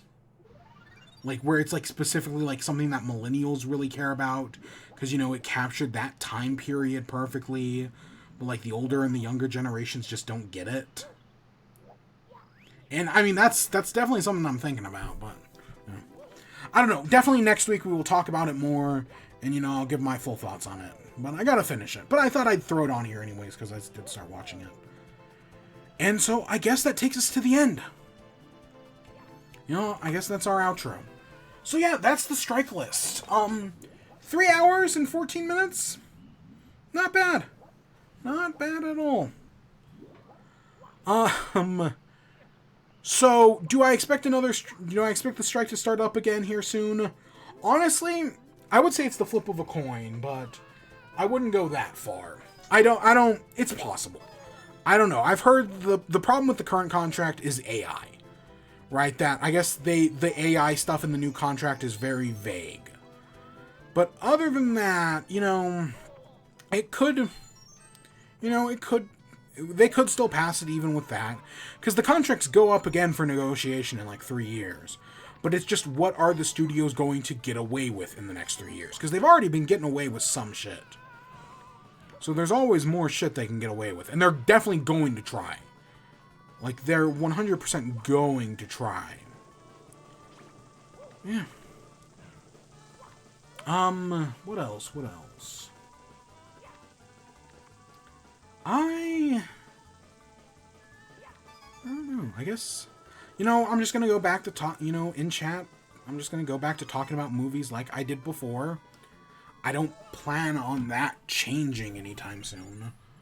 I don't even know how many things we talked about. Whatever. I did keep timestamps for this just in case I wanted it. Anything else I'm looking forward to? I don't know. This is kind of the last big thing I gotta worry about until Game of the Year. Which is in, you know, late December, early January. Yeah. So yeah, we had Super Mario 64. You know, again, I said at the end, it's my Subway Surfers. And that's literally how I'm thinking about it. It's like, it's my Subway Surfers. There's so much more here than what I'm gonna show. Honestly, I could probably go for another, like, 4 hours. Because, you know, I didn't know how long this was gonna take. I didn't know how much I had to say. Again, a smarter man would have written stuff down. But I ain't that. Yeah. Oh, you know, honestly, the Super Mario 64 gameplay is awful. I started to get really frustrated with this game. I'm playing on the N64. I'm playing on the Switch, but I'm using an N64 controller. And at some point, I just started, like, I feel like the first, like, hour and a half, right, up to the first Bowser fight, I was doing, because my goal was to beat the game in one sitting. And I was like, you know, I felt like I was doing pretty good. But then, eventually, I just started to get frustrated. And, like, it keeps going beyond what you're going to see here. There are some bits, Tall Mountain, where I was just going crazy. Where I was just frustrated and annoyed. You know, like, I can replay Ocarina of Time and be like, yeah, this game is amazing. Replaying Super Mario 64, definitely at the start, I was like, yeah, this game's amazing. But as I got into some of those later stages, I was just not having a good time. But I was trying to beat the game. And I didn't. No. I got to 67 stars, I think. And then I lost like 12. Because you see, I'm up to 17 lives. And I actually stayed pretty consistent on that until I want to say like Tall Mountain, where I lose like 12. And I'm just like, okay, I'm done. Even though I only had like 3 stars to go, I was not having a good time in Telltale Mountain. I could not remember how TikTok clock worked. I know there's like a thing where, depending on where the clock hand is, it speeds up, it slows things down. I want to say it can even freeze things, but I could not figure it out. I was doing a bunch of testing, and nothing was working. So yeah, TikTok clock was driving me crazy. And then I was like, okay, I've got like a few lives left. Let's go into Rainbow Road or Rainbow Ride, and that was not working either. And then I was like, I game overed, and I was like, okay, I'm done. I don't know if this is the version that has the backwards long jump. You know, the where you can do it on the stairs. I don't know. I feel like at one point during that Bowser fight, it said "So long, gay Bowser," and I want to say it only says that in the original, but I don't remember. And I didn't even try it because I've never actually done the backward long jump before. But I feel like this is, this is a good place to end it. 67 or 37 stars. Sure, that seems good for me. So I think this is where we're going to end off for today. We'll be back again in the future with more in chat, more security breach, anything else that strokes my fancy. Stanley Parable, I keep saying we're going to do eventually. Pokemon, we've got Pokemon in December.